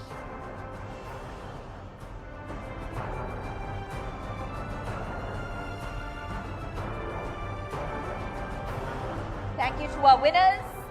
And Rohit, if I could ask that you please felicitate our special guest, Dr. Jitendra Singh, with a token of our appreciation, our heartfelt gratitude. Sir, your decision to be here and honor us with your presence leaves us deeply humbled. I believe another round of applause for Dr. Jitendra Singh, ladies and gentlemen. All right.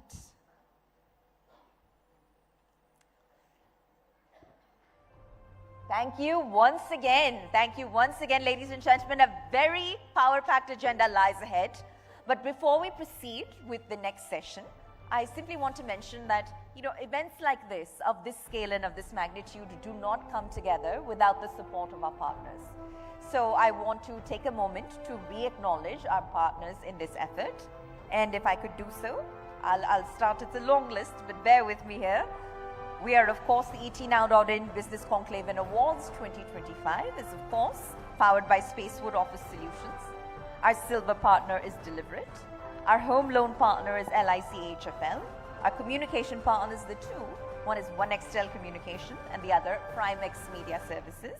Likewise, we have two state partners. The first, Invest Madhya Pradesh, and the second, Uttarakhand Shasan.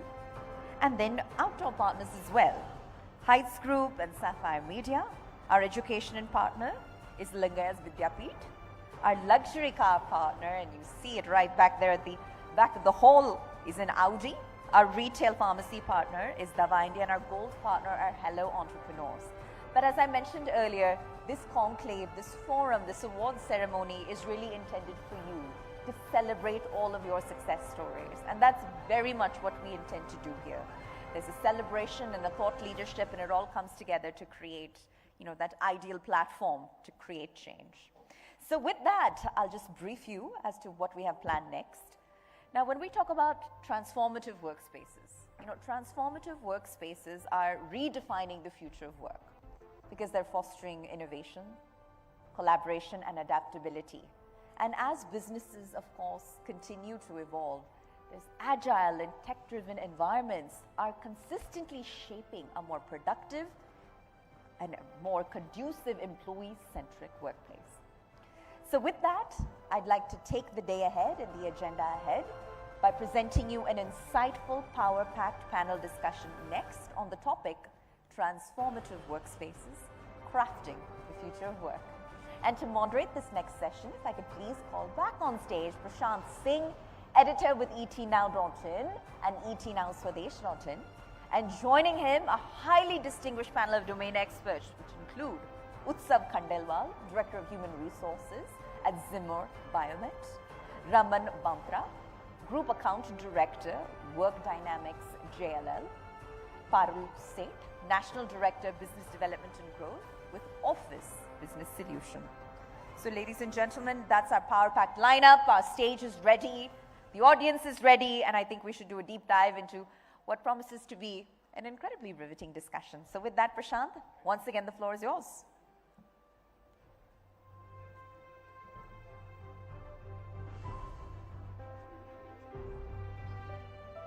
All right.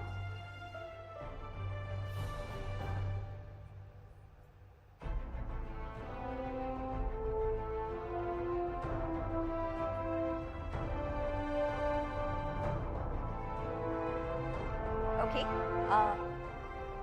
All right. So we're going to dive right into our next session, but I believe we're going to treat our audiences to a quick audio visual at the moment first. So sit tight, and if I could please have the AV. Ladies and gentlemen, have a look.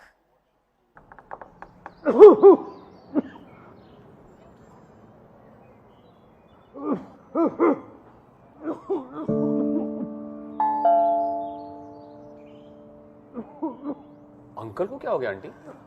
उन्हें asthma का attack आता है, आज जरा ज्यादा है। Doctor के पास ले जाना चाहिए ना। हाँ, बेटी को फोन किया है, लेकिन उसे आने में 1 घंटा लग जाएगा। 1 घंटा?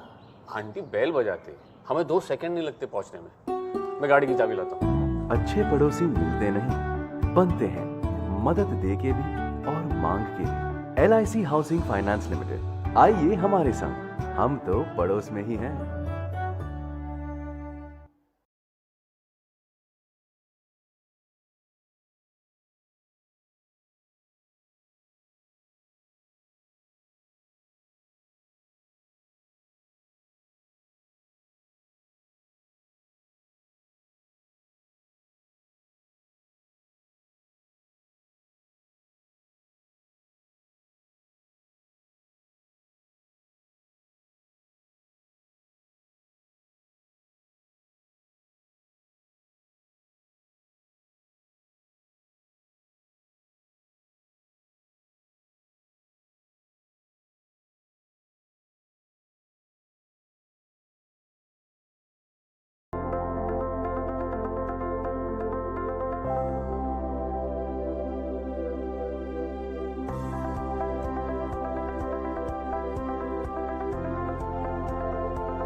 नमस्कार, हजरत निजामुद्दीन स्टेशन पर LIC आपका स्वागत करते हैं।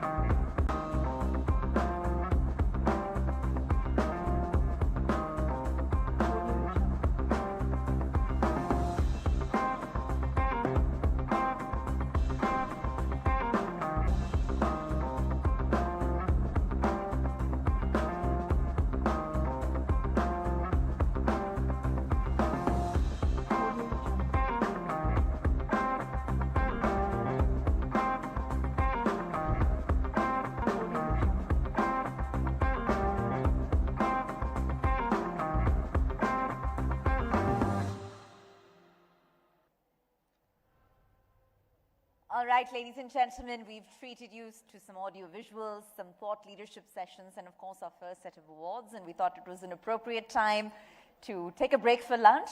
I understand that many of you have worked up an appetite, so we encourage you to meet one another and mingle over this networking lunch, and lunch is to be served outside on the lawns, so we'll reconvene shortly, and I'll see you then, at which time the etnow.in Business Conclave and Awards will continue.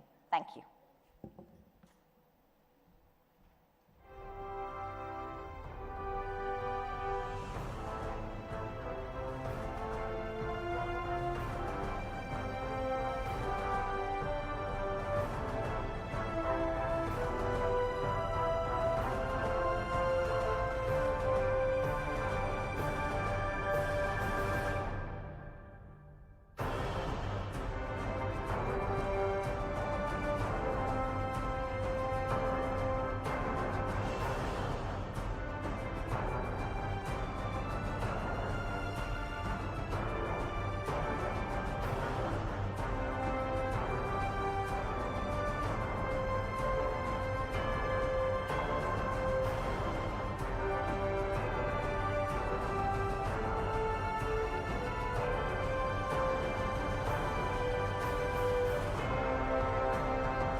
Uncle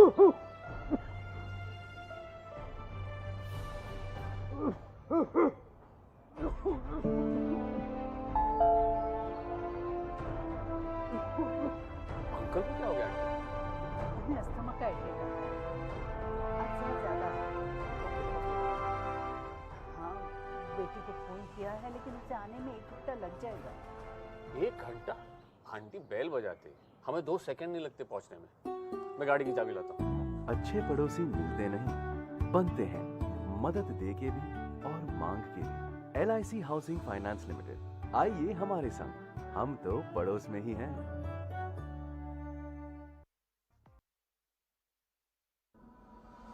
If you seek a land where infinite possibilities meet boundless opportunities, where Asia's longest high-speed automotive testing track runs alongside the world's leading vehicle manufacturers, where 27% of India's organic crops grow across 11 unique agro-climatic zones, where over 300 pharma companies export medicines to 160 countries, where abundant cotton, silk, and defense manufacturing hubs thrive alongside emerging industries, where a vast industrial land bank of 1 lakh acres awaits 2025, Bhopal, Madhya Pradesh.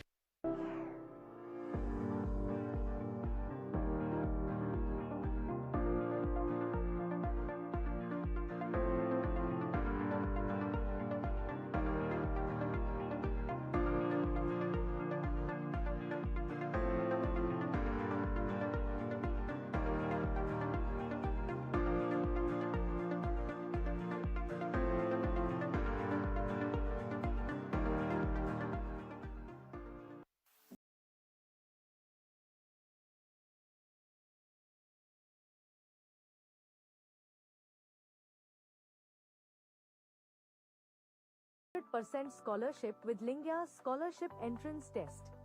Your future begins here. Admission open now. Apply now.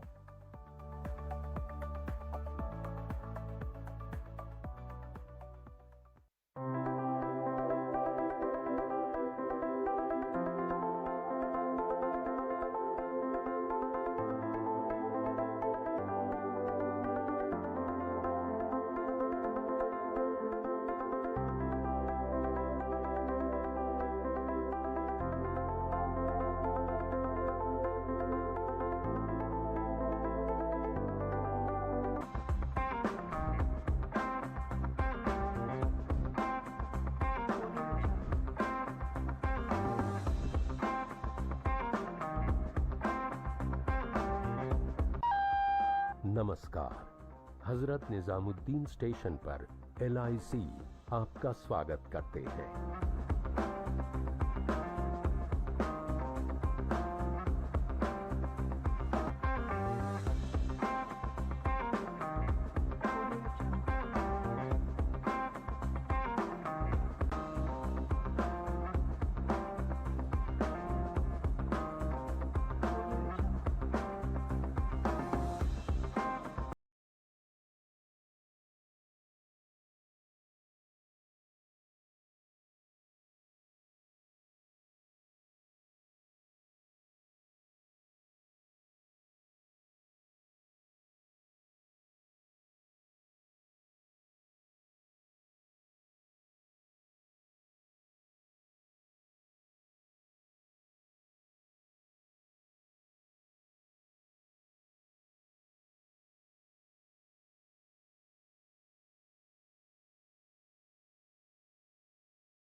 Uncle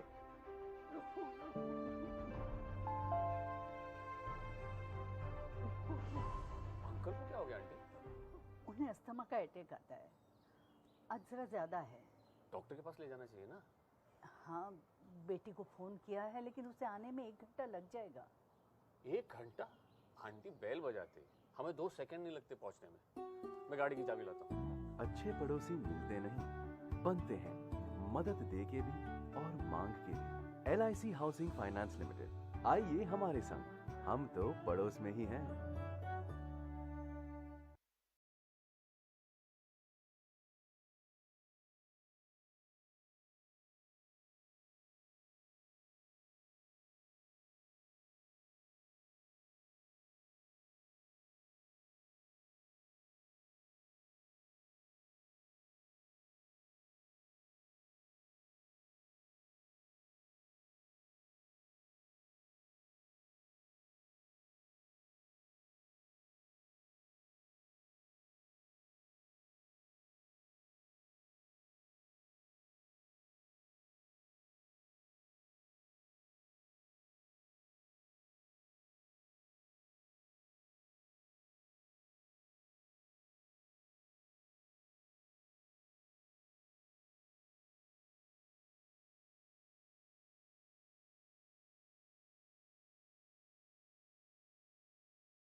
our core is, right? So whether it's Utsav's biotechnology, they're sticking to their core on developing solutions that impact lives, but we handle the stuff for them, right? Something like that. So that's a new trend that's emerging up, and new sectors are opening up. So you've got to look at it, from an infra point of view. What are those new sectors coming up, and therefore how do you evolve in those sectors? Which then goes back to the point in how are we maturing as an industry. I agree. Mr. Utsav, what are your thoughts on this, since you come from a HR background and you handle a very key industry, which is the medical industry, and your company is on the robotic manufacturing field? Well, I would say, I think first is, of course, as I said, the flexi and hybrid, that's the biggest trend which is happening. And if you talk about, we are always on the move, always on the go. There is a blurring line between, a personal life and a work life, professional life. In fact, for most of us, it is intertwined, right? And hence, this flexi setup is the biggest trend. There are companies which still want people to come to office every day. They do not offer flexi, but with the new Gen Zs coming into workflows, I think this is going to be the reality for practically everyone. To stay competitive, to stay relevant, I think companies have to adapt to the change. Secondly, I would say again prioritizing the well-being aspect of it, because one is of course 90% student उनको अगर class में कोई topic नहीं भी समझ में आ रहा है, टीचर बोलेंगे समझ में आ गया तो हाथ उठा देगा. टीचर को पता होना चाहिए कि स्टूडेंट किस टॉपिक पे फंसेगा और किस टॉपिक पे नहीं फंसेगा. टीचर इतना कॉन्फिडेंस होना चाहिए, वो बता सकता है कि ये टॉपिक हर बच्चे को समझ में आया कि नहीं आया. आपने जीएस में ये चकल्लस तरीके से समझाने का फॉर्मूला निकाला, ये कब आया सबसे पहले प्लान में कि भैया ऐसे समझा सकते हैं, ऐसे समझ आएगा जीएस? हम लोग जब स्टूडेंट थे ना, तो टीचर लोग इतना लंबा लंबा बात बोलते थे, लोग समझ में नहीं आता था क्या बोले लोग. हम लोग को लगता था कि हम लोग पैदाइशी में कुछ मैन्युफैक्चरिंग डिफॉल्ट हो गया हम लोग में, कुछ लगता है पाठ पूर्जा कम है दिमाग में, समझ में उतना नहीं आता था. उसमें कुछ दोस्त सब जब हम लोग को समझाना चालू किए ना, तब समझ में आया कि भाई ये टीचर लोग जो है ना, ये गड़बड़ मतलब थोड़ा हाई लेवल पे लेके जा रहे हैं. तो हमको लगा कि नहीं, एक टीचर से ज़्यादा उसका एक दोस्त बन के पढ़ाइए, फिर देखिए वो अपनी हर एक कमजोरियों को बताएगा वहाँ, और वो रेस्पेक्ट करेगा. रेस्पेक्ट में कभी कोई कमी नहीं आएगी. रेस्पेक्ट किसका करता है? इंसान, जिससे हमें कुछ सीखने को मिलता है. जैसे उसको लग जाएगा यार ये इंसान ने बहुत बेहतरीन ढंग से पढ़ा दिया, तुरंत वो रेस्पेक्ट में कोई कमी नहीं करेगा. अच्छा, एक चीज़ और भी है, कोविड के बाद जिस तरीके से आपकी पॉपुलैरिटी बढ़ी है, पहले तो आप काम शिक्षक रहे होंगे, लेकिन क्या आप अकेले बैठ के खान सर सोचते हैं कि भैया ठीक ठाक आ गए हैं, आगे क्या क्या करना है हमें अगले 10 सालों में? एज ए इंडिविजुअल क्या लगता है आपको? हमारा उद्देश्य यही था. एजुकेशन जब पढ़ाना हम चालू किए थे, तो मेरे जिस बैच का फीस आज से 10 साल पहले भी 200 रुपये था ना, आज भी 200 रुपये है. और अगर उसका 10,000 भी करें तो पढ़ेगा. लेकिन हम कहना क्या चाहते हैं कि देखिए, ईमानदारी का मतलब ये नहीं होता है कि आपको मौका नहीं मिल रहा है तो आप नहीं लूट पा रहे हैं. ईमानदारी का मतलब होता है कि आपके पास मौका है,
with Pakistanis and what to do with Article 370.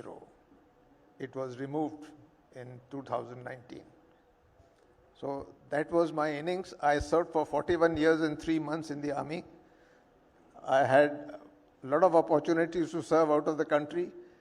I was assigned to a UN mission in Angola in Africa, which was also a very dangerous mission where the rebels shot our aircraft. We lost 30 people. And if that was not good enough, the government in anger shot another aircraft, trying to bring a lot of, you see, so many yojanas are being run by the government. So I asked them, I said, well, how are you helping it? So I went to a school where the small children sang a song. The 2 lines of the song was, देश हमें देता है सब कुछ, देश हमें देता है सब कुछ, हम भी उसको कुछ देना सीखें. So I quote the same thing to them, that how are you enabling these yojanas to succeed? How are you volunteering to do things? So things move, we have a good connect, and I suppose that's the best way to, be an enabler in the state.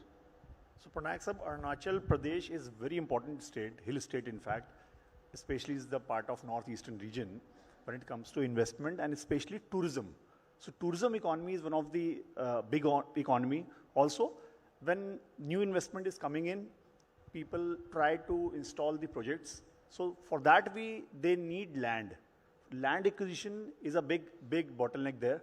So what are your thoughts on the land reforms and what is your vision on this and what is Arunachal doing about this? Yes, Arunachal is the largest state in northeast area. It has the smallest population. But it is a green state. 80% and more of the state is covered by forest. We are one of the 20 largest biodiversity parks in the world. We are breathing fresh air. The population there they are simple, they are all tribals. There are 26 tribes and 100 sub-tribes who have their different languages, different scripts, different way of dressing, but they have one common language, which is Hindi. It is amazing to know that in Arunachal, everybody speaks good Hindi. Everybody follows English.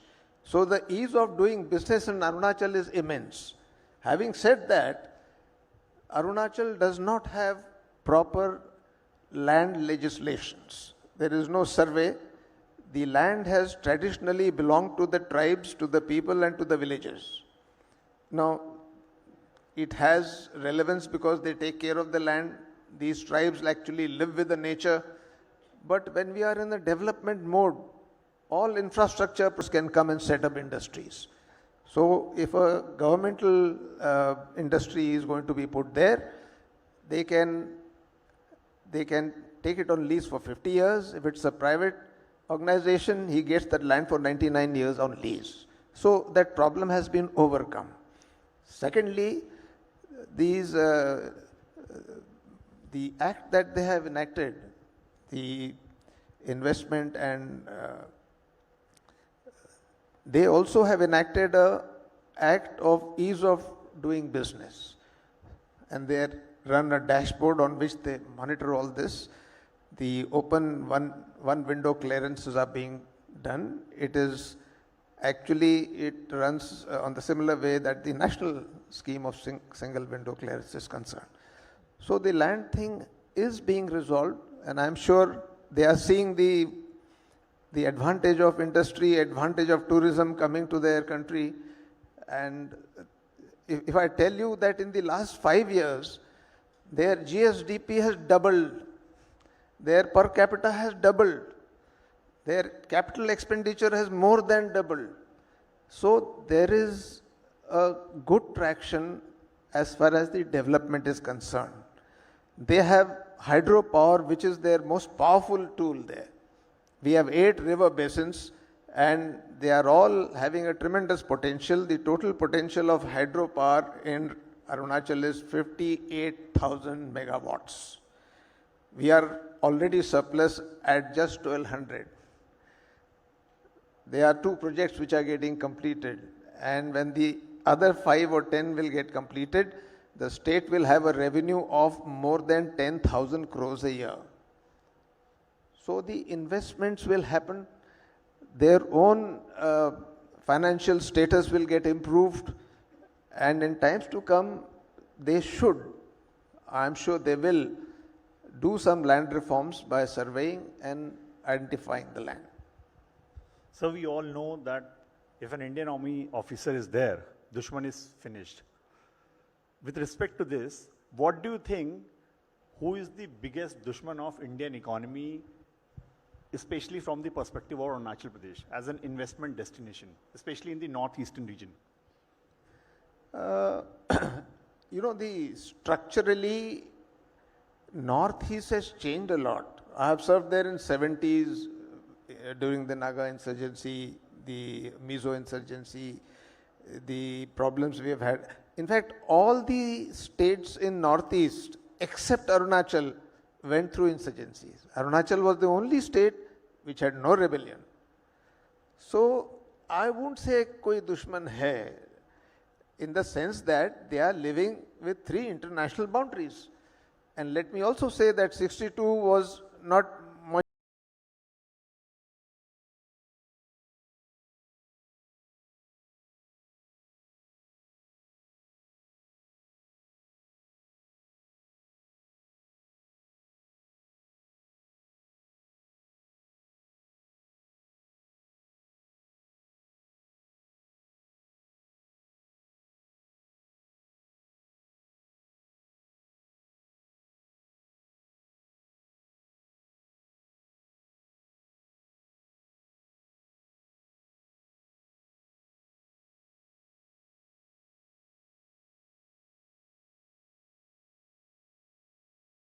An area where there was no connectivity at all, where there were no roads, we had to walk.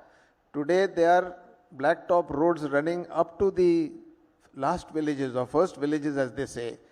And there is lot of change in the manner in which the transformation is taking place. So there is no enemy. I would say the people of Arunachal are very nationalistic. Wherever you go, this whole Arunachal was my domain when I was commanding the corps. I have that advantage of understanding the dynamics of how the border is getting protected. So I have regular interactions with the formation commanders. I even hold meetings in Raj Bhavan and call the ministers, call the secretaries who are connected with all this, and call the army people, and we sit and discuss and we make them understand what mischief China can play as far as Arunachal is concerned, and what is it that we can do. Today, even the Myanmar border is getting problematic because the Myanmar army has been shunted out from the border by their own insurgents. And these insurgents are coming into our areas, they are extorting, they are kidnapping, they are killing.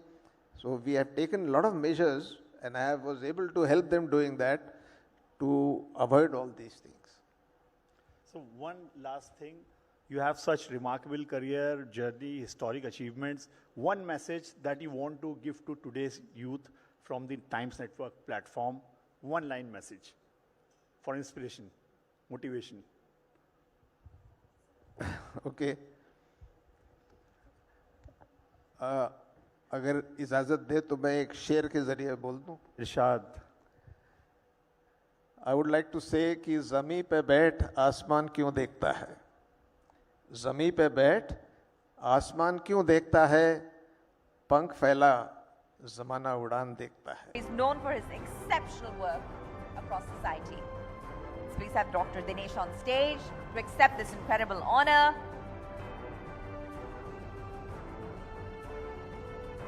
A photo op to capture the moment. And with that, we move on to our next category, ladies and gentlemen, which is excellence in quality and purity within the spice industry.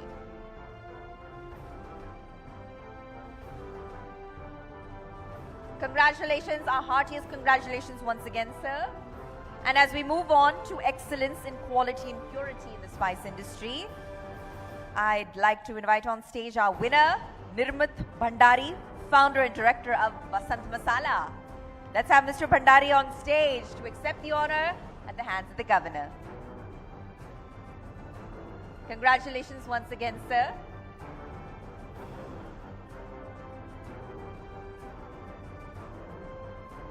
This is only the beginning, more to come. All right, and with that we move on to most trusted packaged drinking water brand. And that goes to Nayan Shah, founder and director of Clear Water. Let's have Nayan Shah on stage. And there we go. So the Clear Water, face of Clear Water is right here amongst us. Congratulations. Please do receive this honor as a token and a symbol of our recognition for your accomplishments.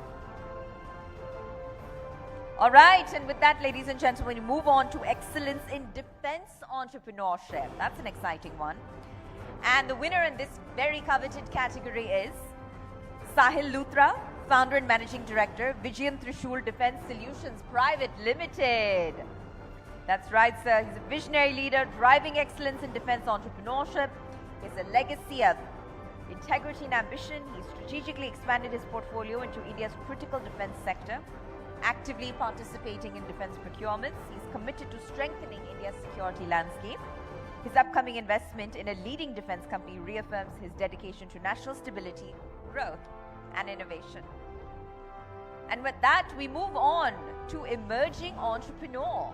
And the winner in this category is Sushil Lalwani, founder and chairman, Revanza and Lalwani Group of Companies. An exceptional emerging entrepreneur who's made remarkable strides in industrial leasing, jewelry manufacturing, and several other sectors, demonstrating outstanding performance and innovation. Congratulations once again to our emerging entrepreneur. And with that, our next category, ladies and gentlemen, is transformative brand leadership. And the award goes to Shubham Sharma, founder and CEO of Halen Spark. Let's have the Halen Spark team on stage. Halen Spark is a global brand strategy and communication firm specializing in creating impactful and innovative solutions for businesses worldwide. Led by founder and CEO Shubham Sharma, the firm is dedicating to helping brands achieve their full potential through strategic insights and creative excellence. And our next category, ladies and gentlemen, is Visionary Entrepreneur.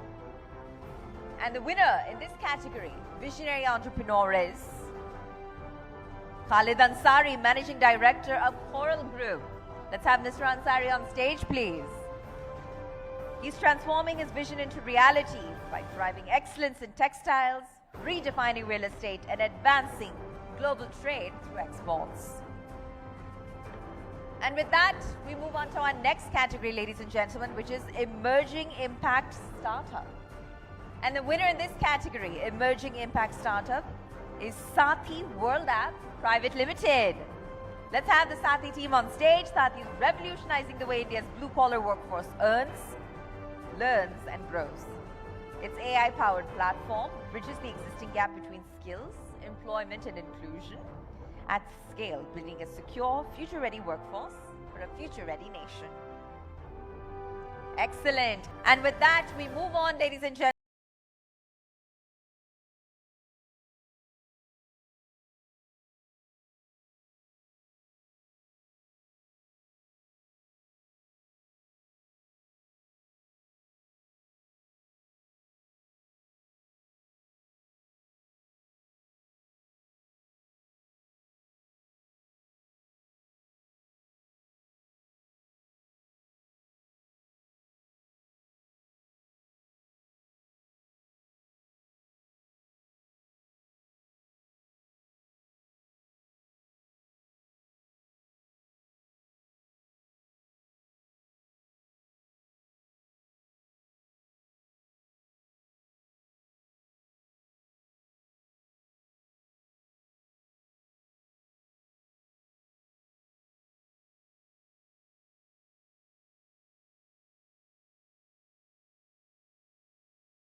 disruption that happened, and after that we've seen a lot of disruptions happen around. These have not been incremental but rather explosive. You just came back from the France AI Summit as well. You've been visiting a lot of countries, meeting policymakers. What are some of the key trends, 5 key trends that you really see playing out in the AI ecosystem, and how are they going to impact humanity? So first of all, thank you for having me, and thank you for that warm welcome. Look, I think it's clear that the world changed, the tech world changed in December 2022. And since 2023, we are living in a completely brand new era or a brand new age, and we can refer to that as AI age. And that started in early 23, and it moved along till we have what is the next big milestone, which is the DeepSeek moment. And if you look at these 2 basic markers in the ground and look at where the conversations are today, I will broadly point you in 3 strands of 3 threads. The first is, of course, the power of AI. And I think your panelists were alluding to it, and I think everybody is aware. There is this huge race on to what we now know as AI, to AGI, to ASI, and singularity, and different people have different views on how fast that will be and how sharp that trajectory will be. But we can safely assume today that AI is accelerating at an unprecedented pace. So that is one trend, and that's one thread that's happening. The second one is about governance of AI, and that is a slightly slower developing thread on what constitutes good AI, what constitutes safe AI, and therefore reciprocally what constitutes bad AI. And the third thread is again a conversation that has started slightly belatedly, but is beginning to pick up, which is very relevant for ecosystems like our ecosystem in India, which is, should AI be open source? Should it be closed source? Should it be proprietary? Should it be with few countries, few companies, or should it be something that is much more available, and that therefore you don't have the haves and have-nots in the AI era, in the AI age? So these are broadly 3 conversations that are today strongly growing conversation, but they're all happening at very different velocities. The first one, of course, this mad conversation, almost breathless, excited conversation about what tomorrow will be the breaking news for AI, which is different from today. And that is certainly one that is keeping all of us, everybody, very excited and very engrossed. So we've seen developments happen in the United States. We've seen very many companies, ChatGPT, Google, it's also having its own model. Then you have Meta's own model. And then you have DeepSeek in China along with Alibaba. India has also announced that it will be coming up with its own AI model. What I want to understand from you is, how is India's approach to developing AI different from what's happening in the rest of the world?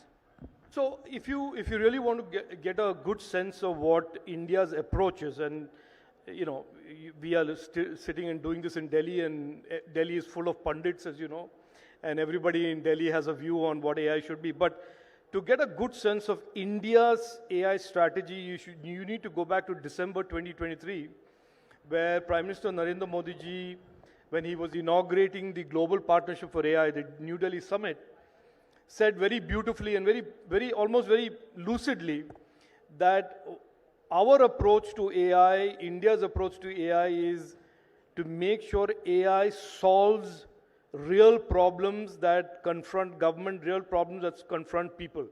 So our approach is not about large language models or general purpose models, that the sharp focus of our ecosystem is to build use cases that are built around AI. So what does that mean? It means in AI language, small language models, expert models that will deal with healthcare, that will deal with education, that will deal with agriculture, and are effectively AI layers on the huge amounts of data that we already have in our country for healthcare, education, agriculture, based on our DPIs. So to answer the question, what is India's AI strategy? Look no further than December 23 when the Prime Minister very clearly laid out what our vision for AI is, that we are not in a mad race with the rest of the world for the bragging rights कि मेरा model में 3 trillion parameter है. That's not our game. Our game is really to build models, build foundational and expert models, but models that are directed to solve problems for the people of India, solve problems that will make governance better and more impactful. So, sir, what would you say to some of your political opponents who say that India is late to the AI party? Look, there's an interesting quote by Steve Jobs when a critic, criticized him about his Apple strategy many years ago. He said, "Look, what have you built? Who are you? And what is your background to comment on something that I am doing?" So that is usually what I say to the opposition of India. Look, but on a serious note, here's the bottom line. The AI race, if you want to call it that, is about 2 years old. In one aspect of AI, we are certainly not lagging anybody, which is on AI adoption. AI applications, we are certainly out there in the front with the US, China, and every other country. Yes, I agree that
I think if anybody knew the answer to that, they would be implementing it. Like I said in the beginning, one of the threads of conversations around AI that is very slow to take off is this conversation about governance of AI. The first thread, which is about AI will become this and we need to develop bigger and better AI, that is taken off and many people are talking about it. But the fundamental thread about how do you govern AI against misuse? How do you govern, what are the guardrails to prevent AI from being misused by bad actors or good actors who want to misuse it anyway? That is an issue on which I think we are going to have more trouble or a lot more choppy waters and challenges in the coming days and years, because the American establishment now, after President Trump comes in, I understand, believes that they will not be subject to any global regulation.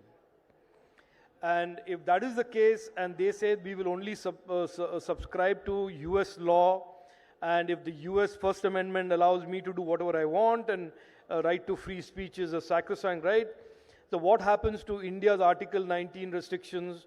What happens to other countries which have different laws in terms of harm and user harm and criminality? So these are, I think, very, very interesting times where this issue about global governance, global guardrails around AI to make it safe, to make it trusted, to prevent harm, to prevent criminality, will have to evolve. And I'm hoping by the time India hosts the AI summit that the Prime Minister has announced, that some of these issues would have been debated and discussed more deeper, and that we would be in a position to talk about it in a global forum. Absolutely, sir. And, when we talk about regulation, I have to ask you this because, your team was sending back then in 2023 December and, 2024, several advisories to social media companies because of the deep fake issue around general elections. Do you think that we need a separate law for dealing with the misuse of AI? Because you have stated earlier that we have the IT Act. There are some sections within that. Will that be enough? Now you have DP Act as well, or do we need a separate regulation around AI? Oh, so again, look, I'm sorry to keep saying good question, but this is not complaining. Another excellent question. Look, I think it's, even if you're not a legal expert or an expert on policy, the fact that the IT Act, which is the act that regulates tech in India, is 25 years old, that in itself should give us some reason to say, look, that needs to be replaced by something that is more modern and contemporary. So I am of the view that the IT Act needs to be replaced. This is a debate and discussion that has happened within the government when I was in government. And I hope the current government takes that issue forward and looks at an alternate, either an omnibus law or a series of laws that deal with separate issues that today we are facing with safety and harm, about online misinformation. Are these going to be separate laws? Are they going to be one omnibus law? These are issues that we can discuss in terms of the architecture of the law. But if you ask me today, candidly, I would say candidly, I think we need a new law. We need to replace the IT Act with a new law, because the IT Act doesn't even mention internet, and it certainly doesn't mention the AI. So if you have an act that does not understand what these two big phenomenon that are driving our lives and driving our digital economy is, then we certainly need a law that is much more contemporary. And including a regulator, a separate regulator for this technology? I have a view on regulators generally, because I was an entrepreneur first and I have a general allergy towards regulators. I don't think it's about regulators creating one more layer of babugiri on top of an entrepreneur. I think young entrepreneurs in India, once the law is clear, is very precise and lays out certain principles and guardrails, we should not require another regulator or another layer of oversight. The law should be enough, and there is a court system and there is a appeal system. That should be enough, is my personal view. Of course, different people have different views about creating institutions like regulator, but I personally, as an individual, would not like to create one more institution that a 25-year-old smart young lady or a young boy who's creating incredible innovation has to go do Shashtang Namaskaram in front of. I don't think that's a great thing to do. So we're not really following the Europe's model so far as over-regulation is concerned. We want to give space for innovation as well. So just a final few set of questions, because I can see time's up, but I'm going to take the liberty of asking you the final set of questions as well. And this is essentially on, open AI and of course the TIFF with news publishers as well. This has happened earlier as well with, social media companies when they came into the picture. These AI models are training their data on data that's publicly available, and news publishers are stating that that's a copyright infringement. Correct. Where do you stand on that? So it's not a question of where I stand on it. I think this is again an area in the law that needs to be, it's a gap that needs to be addressed by this new law, whatever the new law looks like. Because today, while we have DPDP, an act that deals with personal data, we don't have anything in the law books that deals with your data that may be personal or non-personal that is put on the public internet for consumption. How does it give anybody the right to scrape that data and train their model with that data and not compensate you for it or not attribute? So I think there is a broader issue, which is, does the internet represent a free-for-all in terms of those who want to scrape it and train their models without attribution, without financial compensation? My view is that no.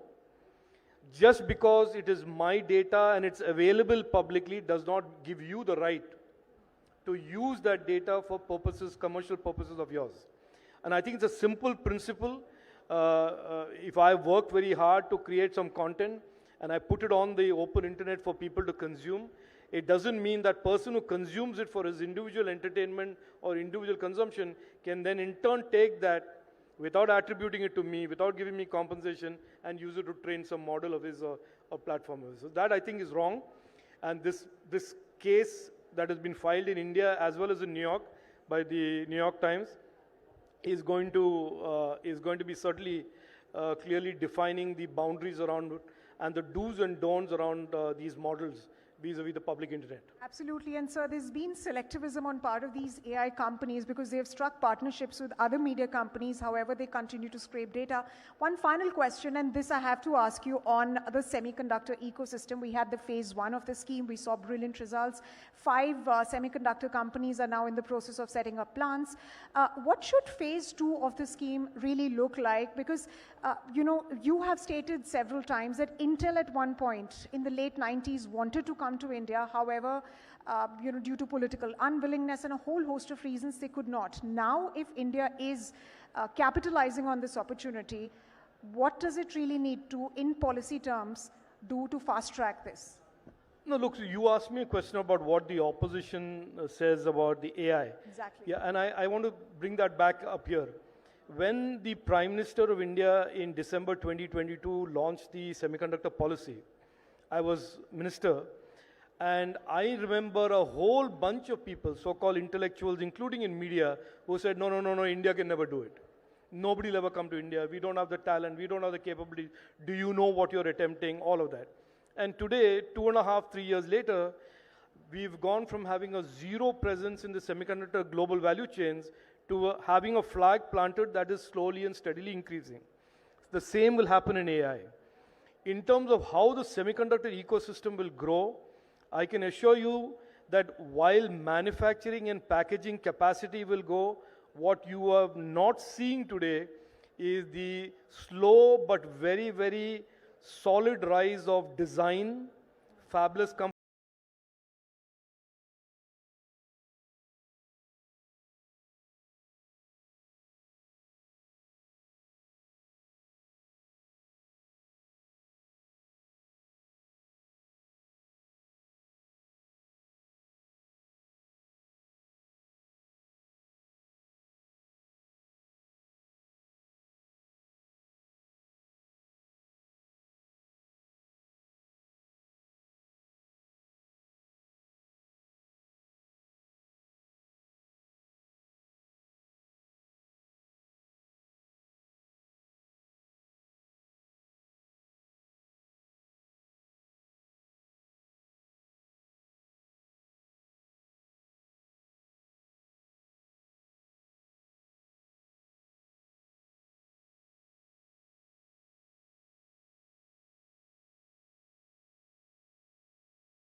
on stage to accept this honor.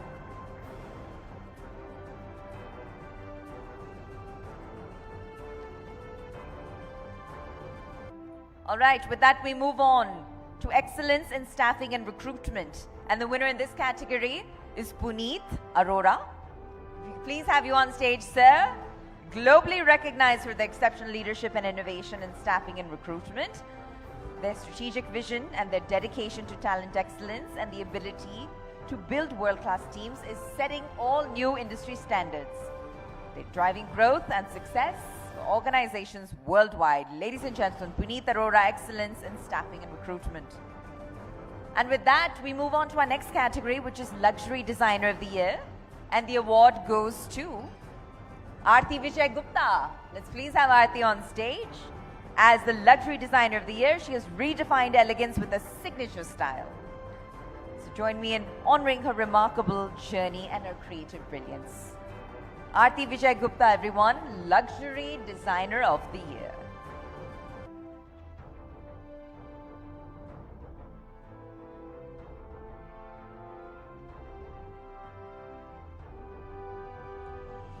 All right, and with that, ladies and gentlemen, we move on to excellence in branding and marketing.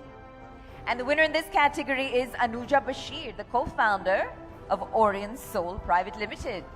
Let's please have her on stage. She's a visionary in branding and marketing, Anuja Bashir, and founder and CEO of Ocean Soul Private Limited. She has redefined brand strategy and business growth, a LinkedIn top voice, and a Times Square featured entrepreneur.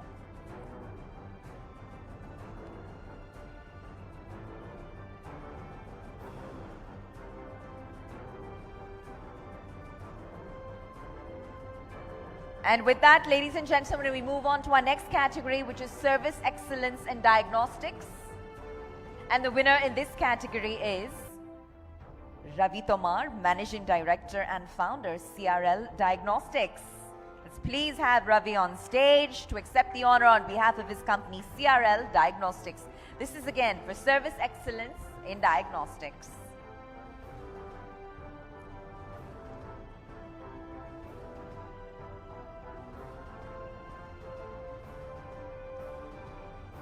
And with that, we move on to what I believe is our last and final category of the evening, ladies and gentlemen.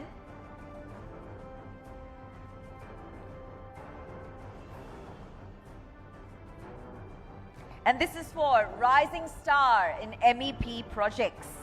And the winner is Triozone. Let's please have the Triozone team on stage to accept the honor, this incredibly special moment.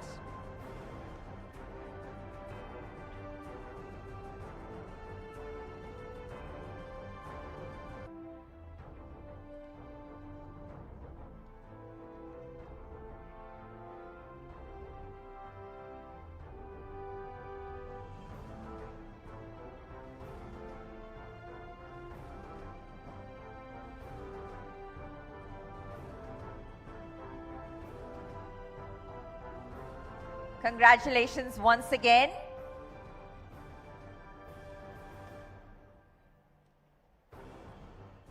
All right. And Rohit, if I could please have you felicitate Mr. Chandrasekhar as a token of our appreciation for him being here, for him honoring the occasion with his presence. It's very special to us and we don't take it lightly. Huge round of applause once more for Mr. Rajiv Chandrasekhar, former Union Minister and tech investor. All right, thank you, gentlemen. Thank you so much. All right, so as we move forward and as the ETnow.in Business Conclave and Awards is quickly coming to a close, I ask that we carry the spirit of innovation, collaboration, and perseverance with us in the future. So here's to a future where India doesn't just reach its economic milestones, but it surpasses them. So thank you. Stay inspired, stay committed, and see you at the next edition of ETnow.in Business Conclave and Awards. We ask that you please do join us for dinner. You've been an incredibly warm, welcoming, and well-informed audience. Dinner is going to be served outdoor on the lawns. Thank you so much for being here, and have a lovely evening ahead. Thank you.